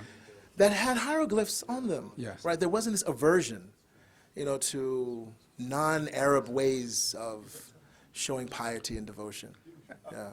I was just going to add another. Sure, There's yeah. right in the mosque, right in the temple of Luxor in Egypt, there's a mosque built right in there. Right. On a local saint there too. Yeah. Mosque built right in. And that's what Muslims did all over the world with churches, and they didn't destroy them. They gave them new vitality. Yeah. So this leads into my second Right. question, which is the tendency of Muslims, especially people you'd call Ahl al-Batin or Ahl al-Tasawwuf, yeah. to interpret other mystical traditions as being their own form of Tasawwuf. So another time when I think it was the same trip when I was in Egypt, I went to Humaythra, where Abu Hassan al-Shadhili is buried. And descendant of Sheikh Idrisi, also a Sheikh Idrisi, was there, and he asked me what I studied. I said Tasawwuf or Falsafa. And some of the murids, they were like, Falsafa, that's nothing. And the Sheikh said, no, every people has its Tasawwuf and Falsafa. The Hindus had it, the ancient Egyptians had it, the this have it, the that have it. So I was wondering if you could comment more upon this tradition of interpreting other mystical traditions as being like Tasawwuf al-Misri, Tasawwuf al-Yunani, Tasawwuf al... Because in Islamic philosophy, in later Islamic philosophy, that's how they read back Neoplatonic and Platonic. They call Plato Aflatun Ilahi, the divine Yeah, exactly. Plato, and Right. interpret him as being a master of Tasawwuf. So Yeah, if you could... I think you've said it, in your question, but I just wanted to, I think the only thing I would add is that what Tasawwuf does, what Sufism does, is it takes the human being beyond the confines of phenomenal reality, beyond time and space, beyond the confines of the body and the mind, right? So it's this transcendence of the psychosomatic, and because you've transcended, you're able to see the light and the truth in other traditions because you're beyond you're beyond your paradigms and your blind spots. Cherno Bokar, he mentions that there's three kinds of faith, and this is across religions. Really, even with atheism, which some would argue it's a religion, some would say it's not a religion. We're not going to get into that. But even with this applies to atheism as well. That there's a solid level, what he calls a solid level, sulb, right? Then there's a liquid level, right, the sa'il, and then there's the gas level, right? Exactly. And his thing is people at the solid level of their faith, whether they're Muslim, Jewish, Christian, Buddhist, Hindu, atheist, they are completely invested in separating themselves, drawing the line, I'm right, you're wrong. This is truth, what you have is false, right?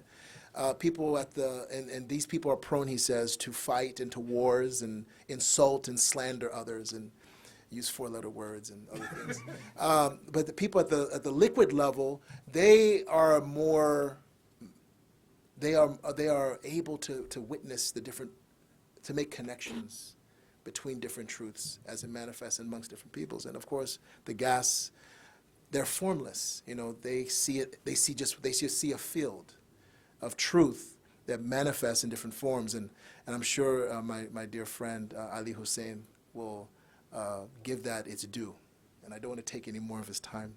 So if I can be allowed to sit down. Can I just ask you to go to the slide before this one, just Sure. really quickly? No, the second to last slide, just to point to one thing that'll take only 30 seconds, Sure. but it's, no, oh, sorry, keep going back. Keep one more, sorry. So this was before the Rosetta Stone on the right here, all right? The one that was about the, Yes. without feeling the pain. Ah, yes. Hold on. Or maybe we already, it was the last one. Yeah, okay.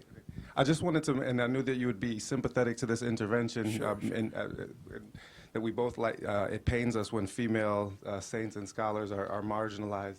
This just recalled that something that the students in History 245 will have read from the, if we're introducing Sufism, and from the teachings of Rabia Adawiya. And it also invokes one of the African messengers that I'm going to talk about in my keynote, Joseph. So she tells the story, and this is probably a dialogue that didn't happen because the people that are in it couldn't have all lived at the same time.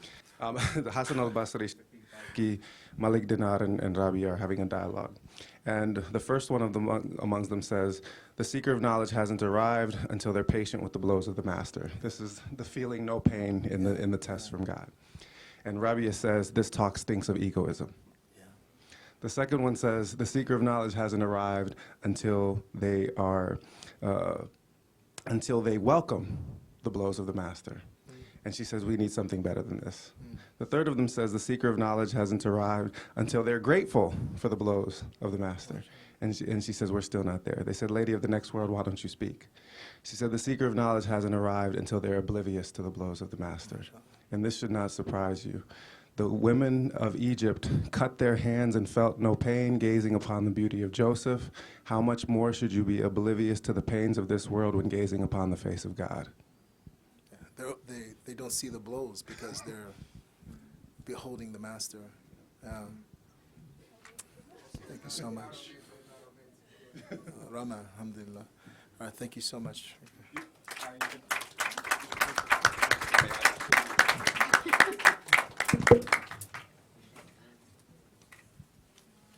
Thank you so much. Now we go to Ali Hussain, who is a doctoral student in Islamic Studies at the University of Michigan, Department of Near Eastern Studies. His research focuses on the image of Jesus in Islamic mysticism, specifically the thought and writings of Muhyiddin ibn al-Arabi.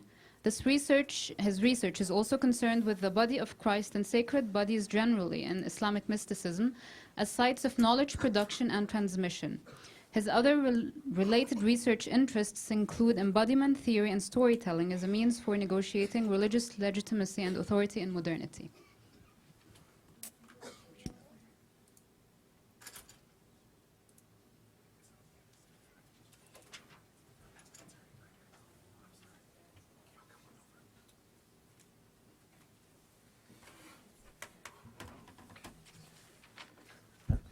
Okay. Hello, everyone. Hello. And now we have to delve into some heavy mystical theosophy, as they call it. Yes. Arfan or Hikmah or Gnosis. I'm sorry the title was messed up, but I will be reading it. So Jesus and Enoch in the African Barzakh of Muhyiddin ibn al-Arabi. Role-playing and myth-weaving in the drama of creation. So Muhammad ibn al-Arabi, quote, this is a quote, Muhammad ibn al-Arabi, whose honorific title was Muhyi al-Din, said, those people, the ancient Egyptians, believed in the transmigration of souls. Therefore, they set the pyramids up as their alama, signpost, in order to mark the age in which they departed from this world, from the one in which they expected to return. End quote. Quote, all the world's a stage, and all the men and women merely players. They have their exits and their entrances, and one man in his time plays many parts. William Shakespeare. Introduction. For Shaykh al-Akbar, the greatest master, Muhyiddin ibn al-Arabi, etymology was a vehicle for crossing over from the tombstone of words and letters to the infinite living meanings that reside beneath the surface. In the above excerpt mentioned by the Muslim geographer al-Qazwini in his Athar al-Bilad, the remnants of cities, Ibn Arabi ushers us into one such journey with his use of alama, signpost, to refer to the pyramids of Egypt. The significance of these signposts emerges in Ibn Arabi's magnum opus, Al-Futuhat al-Makkiyah, the Meccan openings. There, the Andalusian mystic informs us that, and I quote, "The alam, world, refers to everything except al-alim, God. And the world is nothing but the possible things, whether existent or not. They are in themselves alamat, signs or signposts of ilmuna, of our knowledge, or ilm, knowledge of the necessary existent, who is God. It is for this reason that it was called alam, world, from alama, sign, because it is a proof of the maker, so know this." End quote. In this way, Ibn Arabi sacralizes the entire cosmos as a matrix of signs that allude to God. Indeed, this is but one way to describe the Andalusian mystics' Weltanschauung of what will be later called Wahdat al-Wujud, the oneness of being. The cosmos in its entirety is but a procession of tajalliyat, theophanies of God's names and attributes. Or as Derrida would say, il y a toujours une trace. There is always a trace, there is always a sign. Ibn Arabi, like many Sufis before and after him, adheres to the famous hadith where God says, I was a hidden treasure and love to be known. So I created the creation so that I may be known to and by them. This primordial divine imperative to know oneself in the mirror of the other carries over, as Claude Addas informs us, into Ibn Arabi's entire vision of God's communication with the world. While the French specialist is interested in the intricate union between love and knowledge that is implicit in this hadith, I would like to focus instead on the divine creative process as a weaving of myth that finds mimesis in human speech. At the center of Ibn Arabi's symbolic harmonization between God's creation of the world and human speech is the figure of Jesus as Kalimatullah, the Word of God, and an archetype of divine creativity. Ibn Arabi also expands this network of symbols via etymology once again to include the enigmatic prophet Idris, biblical Enoch, as an enigmatic actor who exchanges various garbs in the grand cosmic narrative of gnosis and journey towards the divine presence. Through such role-playing, these divinely ordained actors collapse person into personality or persona and unfurl the script of creation in waqtul haq, the time of the real or real time. Isa ibn Maryam, the archetypal barzakh. The ancient philosophical analogy between the universe and human being as macrocosm, microcosm is perhaps the best descriptor of Ibn Arabi's rich portrayal of Jesus in his writings. Although the figure of Christ is oftentimes associated with Ibn Arabi's saintology and the enigmatic post of Khatm al-Wilaya al-Mutlaqa, or al-Amma, the seal of universal sainthood, that particular depiction has received ample discussion in works like Chodkevich's Le Sceau de Sang, Seal of Saints, and others. Therefore, I would like to instead concentrate on Ibn Arabi's portrayal of the body of Jesus, his physiological makeup, and the larger cosmic vision that results from that construction.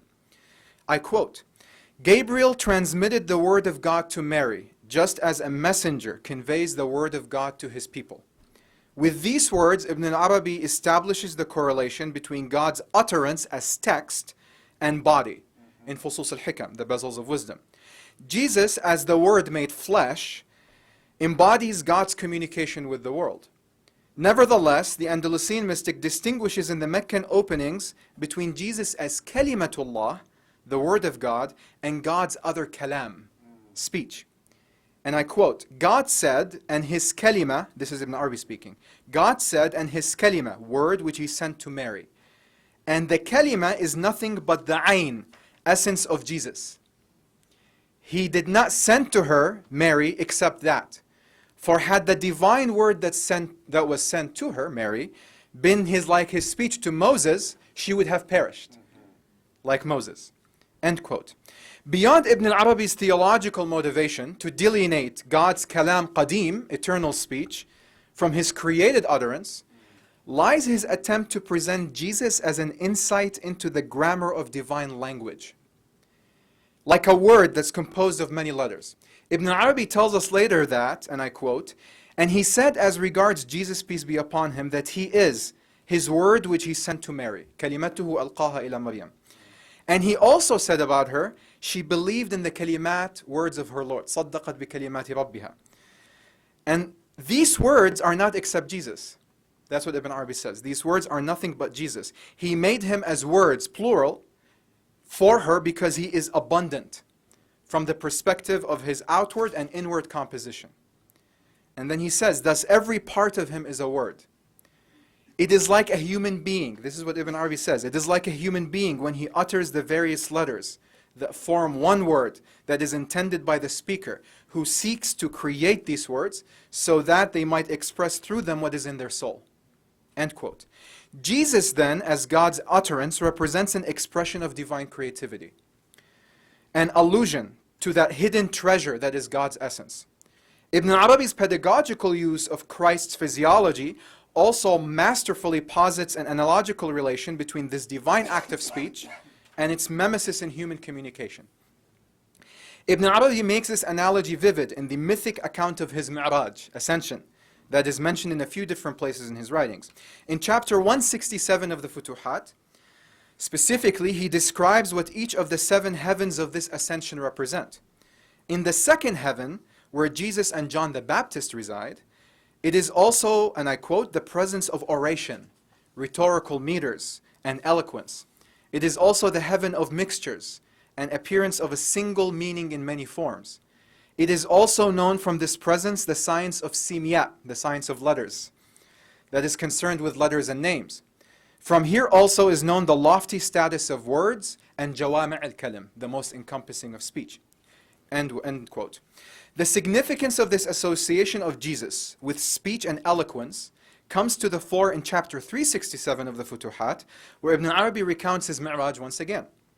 Here, however, he clarifies that he, and I quote, achieved the meaning of all the divine names. This is what he says. And I witnessed them return to one named and one essence. That named was my own witnessing act, and that essence my own being. Therefore, my journey was not except in my own self, and the proof is upon me. End quote. In this way, Ibn Arabi shows us how the cosmos of the self mimics the cosmos of divine creation. Nafas al-Rahman, the breath of the most merciful. Most importantly, this analogy highlights Ibn Arabi's emphasis on the continuous coming to be of that primordial unfolding of the hidden treasure within the souls of human beings in their acts of speech.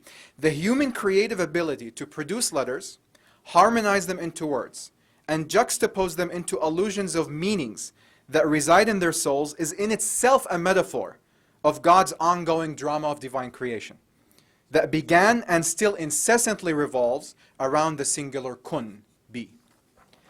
Moreover, like most of Ibn Arabi's analogies, this parable not only highlights human speech as a trace of the tanzih, transcendence of God's eternal speech, but also sustains God with the tashbih, immanence of and clothing of an impeccable author, creative author. What carries us in the next section from this rich discourse on the Jesus principle, we can now remember that Jesus principle of of cosmic creativity is the following.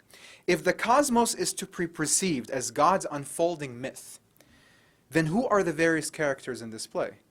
What are the scenes and acts in this performance, and how are they glimpsed in the procession of history? Prophet Idris and the supremacy of role play.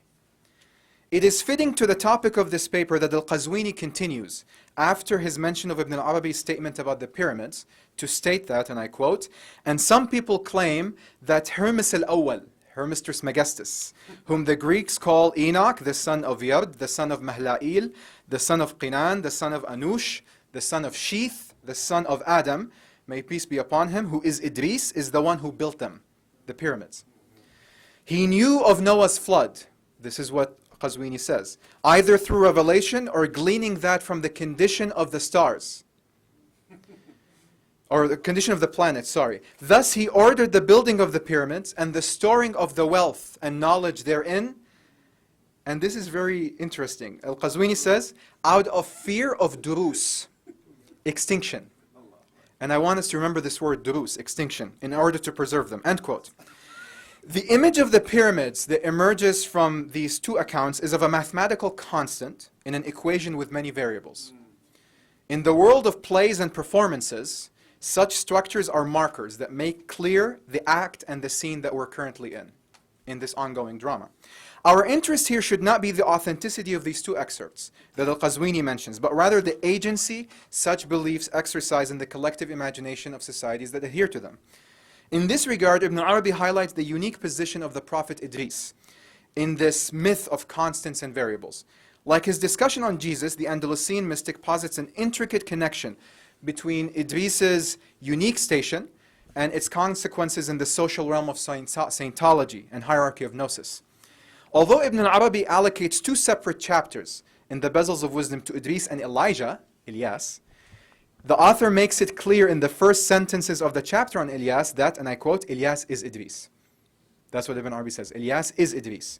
He was a prophet before Noah, and God raised him to a lofty status. He resides in the heart of the orbits, and that is the orbit of the sun. Ilyas, who was Idris, was given the example of the splitting of the mountain known as Lebanon from Lubnana, which means desire, to have a desire. And he desired to have a chariot of fire, which is the biblical story. He desired to have a chariot of fire with all its trappings from fire. And when he was given that, desire left him. And he became pure intellect. And then Ibn Arabi says after that, his understanding of the real was transcendence, and so he had half of the gnosis of God. If God gives gnosis through a tajalli, this is what Ibn Arabi says, then the gnosis will be complete, because then you establish tanzih in its place and tashbih in its place. End quote.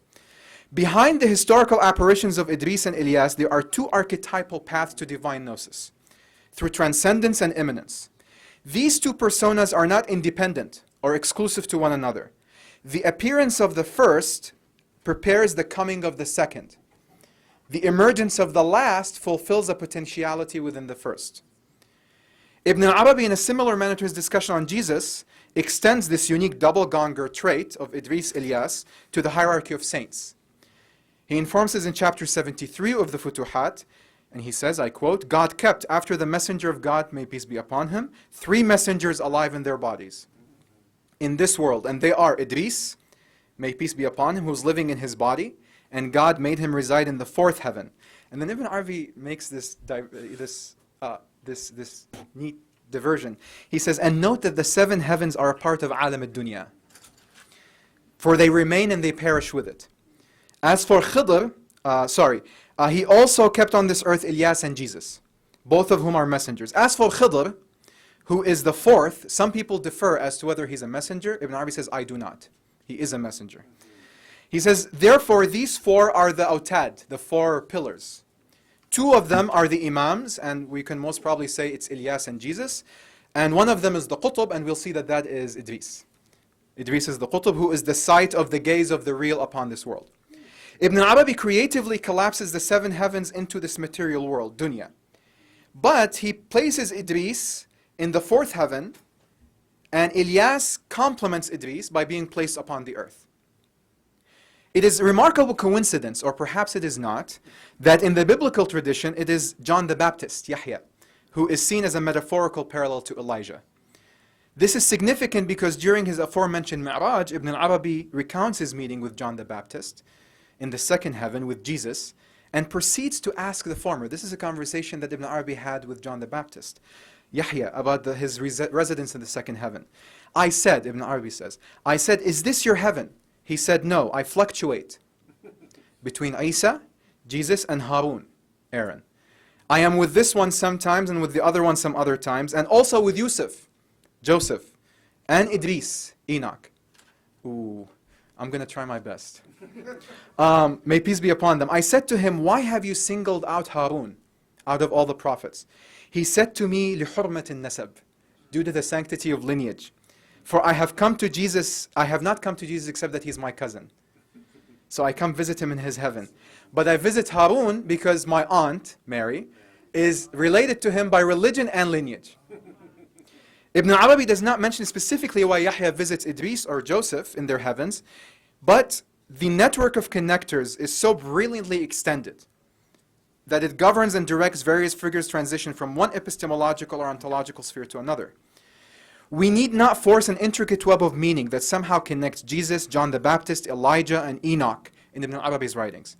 For that is not the purpose of this paper. However, what is important to glean from the above is that for Ibn al-Arabi, these prophetic figures are always traversing various bodily garbs and dwellings across archetypal guidelines of gnosis, kinship, or a spiritual station in a cosmic hierarchy of saints.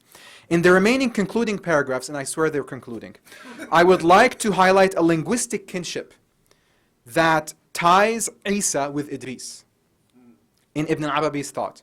This final investigation will allow us to tie some loose knots involving these two figures and God's hidden treasure, manifesting as an endless play in the procession of history. Jesus and Enoch, suffering and redemption. These final paragraphs return us to Ibn Arabi's masterful use of etymology as an episteme to achieve gnosis.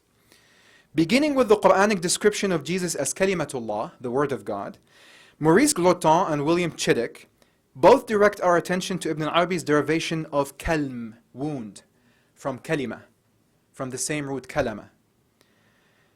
And what this means is that the uttered kalimat, words of God, imprint themselves upon the haba, upon the non-existence canvas of creation, just as ink imprints itself upon paper and human seed impregnates a womb. Related to this term is an epithet, and this is very unique. Related to this term is an epithet that Ibn Arabi uses as a descriptor of the qutub, of the pole, of the spiritual hierarchy of saints, and he calls him Mudawi al-Kulum, the healer of wounds. As the Andalusian mystic informs us, this is a characteristic trait of this figure who occupies the highest station of saints. However, the wounds that this pole heals are not necessarily physical. But as Ibn Arabi tells us, he or she rather, I quote, hides much secret knowledge from his students out of gentleness and fear for them, and is thus called the healer of wounds. Ibn Arabi masterfully uses the multifarious meanings inherent in kalam in order to transform physical wounds into epistemic spiritual wounds produced through words. So you see the richness that he invests in kalama. Lingering behind this enigmatic post of healer of wounds is actually none other than Idris, Enoch. The prophet Idris, for as Ibn Arabi informs us in numerous places in the Meccan openings, is the qutb, who occupies the fourth orbit of the sun, and thus presumably is the intended healer of wounds.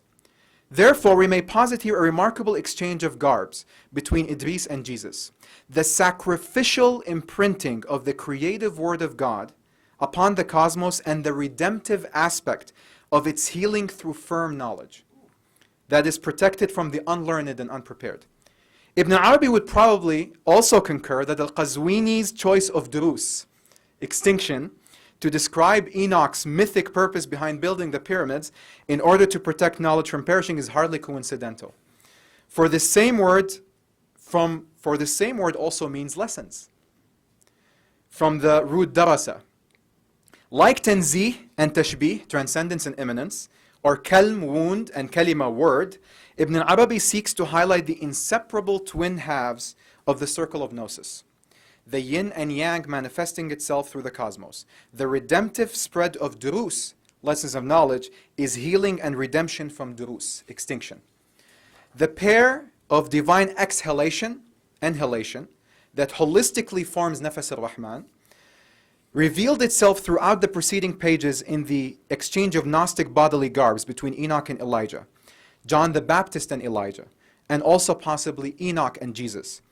Placing this paradigm of role-playing within Ibn Arabi's Weltanschauung allows us to perceive its three-pronged significances in the metacosm: God, macrocosm, the universe, and microcosm, human being. The divine exhalations and inhalations emanate as an unfolding of the hidden treasure, an unfurling of a divine script, story, into the cosmos, and are performed through various actors, one after the other. Each of these performers sets a potentiality to be fulfilled through his successor. Ultimately, however, this entire process is also taking place within the heart of man. For as Ibn Arabi tells us, this ascension was not but within his own self. Thus, the sacrificial imprint of the word, the Jesus principle, as manifest in human speech, is coupled with the redemptive and healing effect of firm knowledge, the Idris principle.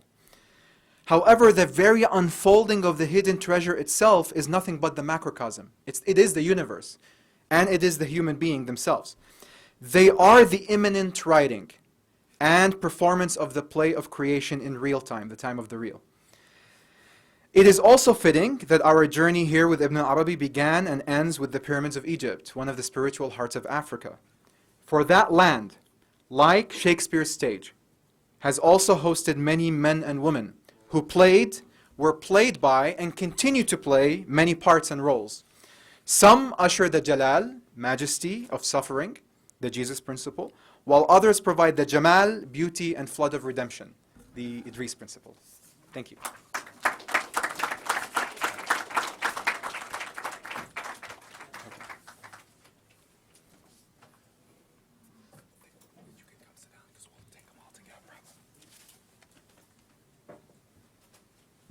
Thank you so much. Any questions? Can someone raise the lights just by pressing the top button above the one, the green one? Okay, so we can. Do you have the lights? And we'll just ask that, in the interest of time, that these actually be questions instead of short speeches, just because the lunch is here. So please do restrict yourself to questions. Assalamu alaikum. Alaikum salam. Excuse me. I like to look at the person I'm talking to. I have a question only because I'm a K-12 science teacher, engineer by education and teacher by profession. When you talk about like these prophets, the four, and you talked about how it's like the universe, are they like symbolic of the states of matter, solid, liquid, and gas? And when they are fluctuating, like on Earth, we can find the 3 states of matter depending on temperature, pressure, blah, blah, blah. But when that gas is excited, it becomes plasma. And then that is more reference. Is that what you're saying the fourth is the plasma? That's an excellent question. The principle of four, or or the principle or triplicity of threes is, Ibn Arabi mentions that, but it is also, we can call it part of some, we can even call it Hermetic knowledge, some ancient knowledge that has been floating around in that region of the world that was appropriated, as we saw with Ibn al-Masri, certainly. But, just taking this idea of 4 pillars, you have, for example, Ibn Arabi talks about, we know of the 4 elements, water, earth, fire, and air. Ibn Arabi talks about 4 awamid before that, which are wetness, dryness, heat and cold, and the combination of those 4 gives the 4 elements. And then the 4 elements, combinations of those in a certain equilibrium, gives everything in the world. In the world of generation and corruption, it's a kawn wal fasad. That is the ancient philosophical term. But I think the key here is that, due to modern epistemological bias, we have made the conclusion that reality is just whatever we can sense and touch. But for people like Ibn Arabi, and for many people still living today, going back to Plato, at the best, some theological discourses have stated, for example, that we cannot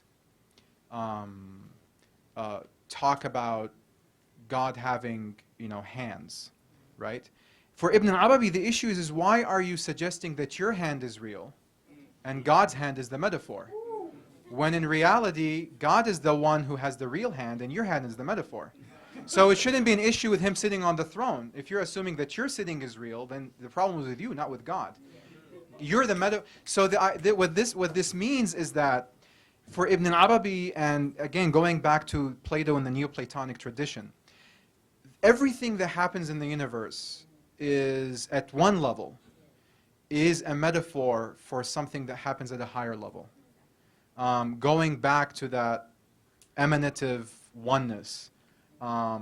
And when you go back to the emanative oneness, then what you're really saying is that it's an ongoing inner dialogue. It's an ongoing script writing, we can say it, if what I'm saying here. That it's in the mind of God and it's unfolding in real time. But it's like, it's the same thing, we can say like, what we have here is a square, is a cube in some higher dimension. And then going on from there to that's the easiest way I can explain it. To underline the brilliance of everything that you just said, I think, and even just the basic purpose of this conference, in fact, what's at the heart of every kind of esoteric understanding, and the Greeks actually credit the Egyptians with teaching them this, is that there's a metaphysical world of archetypes, and that world is profoundly stable. And that what we find in the physical world that we think of as real is a dying world, one that's always in the process of becoming and of dying. And that those things that do not actually in and of themselves hold any substantive existence. They are a reflection of an unseen world which is actually possessed of reality. So that the basic goal of esoterics, whether they're ancient Egyptian esoterics, Greek esoterics, Islamic esoterics, Christian Gnosticism, is to remove the veil, the prison of the senses and the intellect from the human being and allow them to perceive what exists in the hidden world as it is.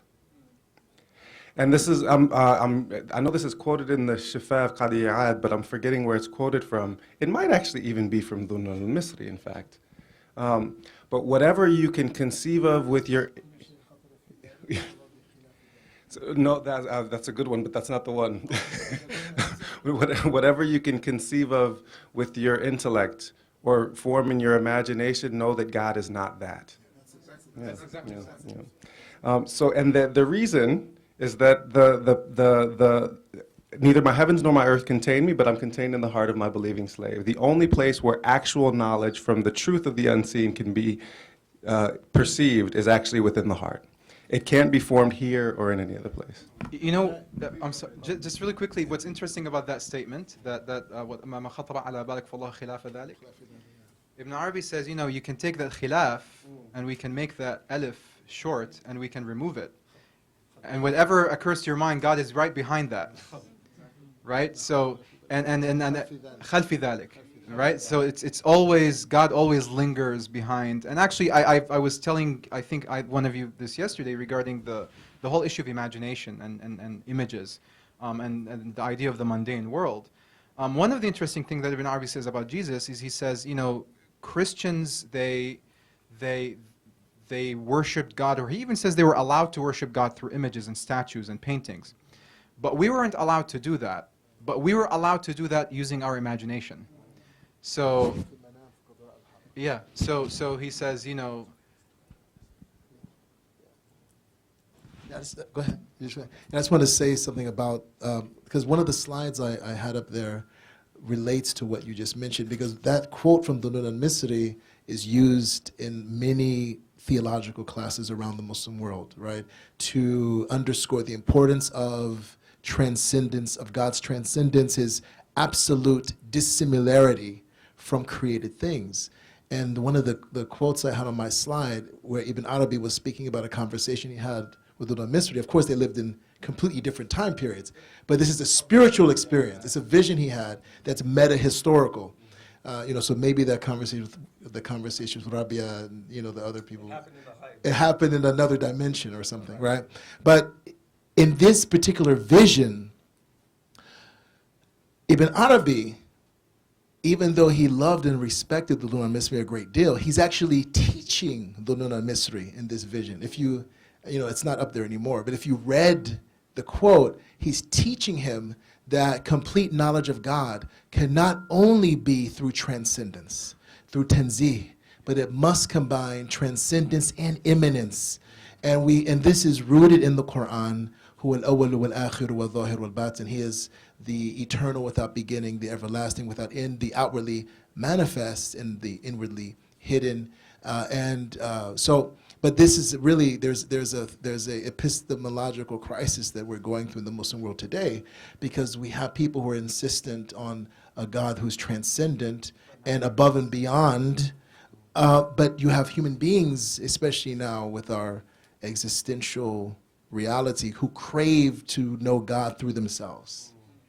And I think what the Nun al-Misri was advised by Ibn Arabi is really the solution to that.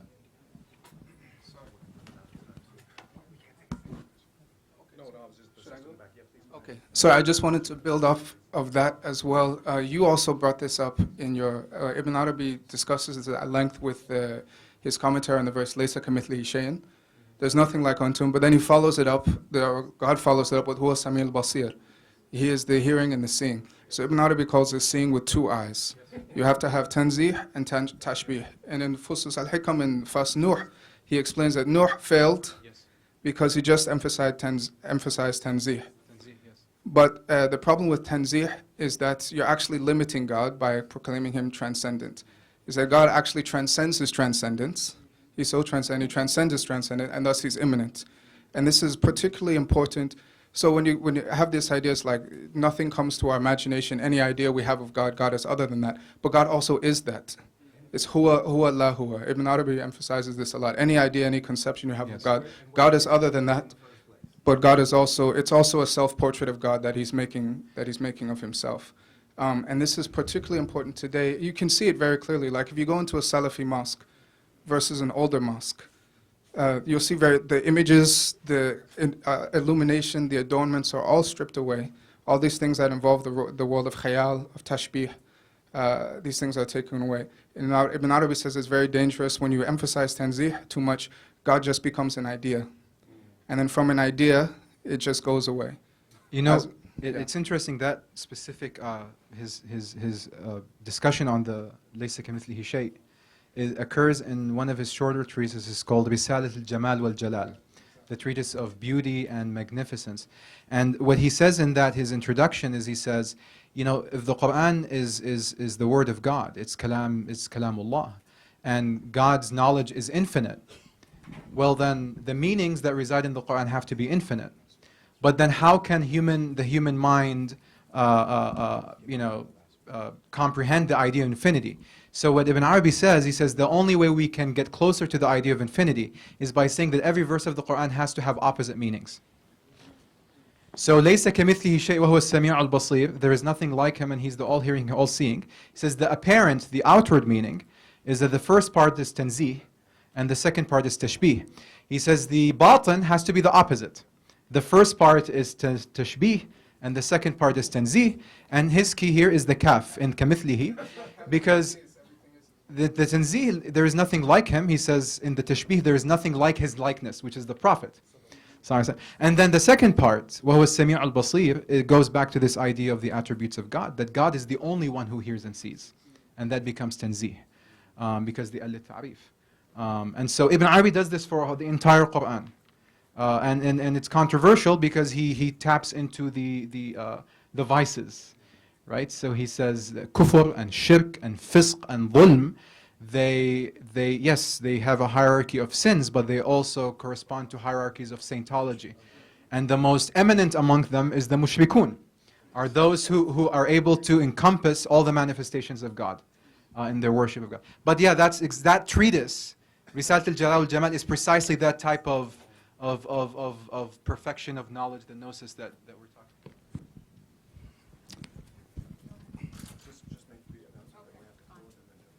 We're having one more comment or question from Imam Foda, and lunch will be served in the next room. Thank you very much. I just wanted to, speaking about Jesus being the Word of God, Al-Kalima, I just want to see I haven't read Ibn Arabi, all of his works, so when I turned to God, at that point I was not introduced into Tasawwuf. So I haven't read any Tasawwuf books at that point. And that might have been an advantage for me, I think, at that time, that I don't have, my heart was very innocent, I don't know anything. So, and that made my journey to God very, very fast and quick. Within a year, I attained. And then after that, I began to read. So I don't know if, I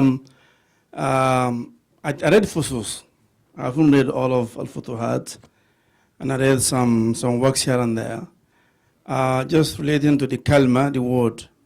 the ayah in Surah Maryam which says that وَلِنَجْعَلَهُ آيَةً لِلنَّاسِ وَرَحْمَةً مِنَّا. So I don't know if he has discussed this verse in relation to Jesus being the Word, because ayah and Rahmah, where do they stand in relation to the idea of the Word? So that's one thing. It's an idea. I'm just trying to bring it about, and that also goes back to Imam Mendes' categorization of they call it categorization of yaqeen, but I have a different interpretation of ilmul yaqeen and ainul yaqeen and haqqul yaqeen, in that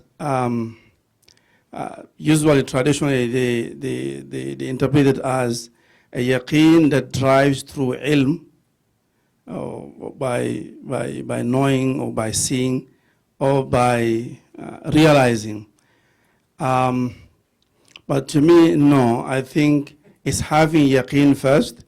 So once you have yaqeen, any knowledge that you approach becomes ilmul yaqeen. Once you have yaqeen, any ayan that you approach becomes so, because mudaf and mudaf ilay. So we don't say yaqeenul ilm, we say ilmul yaqeen. I don't know how this kind of escaped scholars of course, usually well versed, and so I think we should also look into that and how that relates back to ayah and rahmah, because in that ayah it says ayatan linnas, that Jesus is a sign unto mankind. He says to Rasulullah sallallahu alaihi wasallam, rahmatan lil alamin. So the same thing. That is a rahmah to mankind. This one is a sign to mankind. But this one is a rahmatan minna. So it goes back to God. And so inshallah, just some ideas I want to share and some comments. Yeah, barakallah.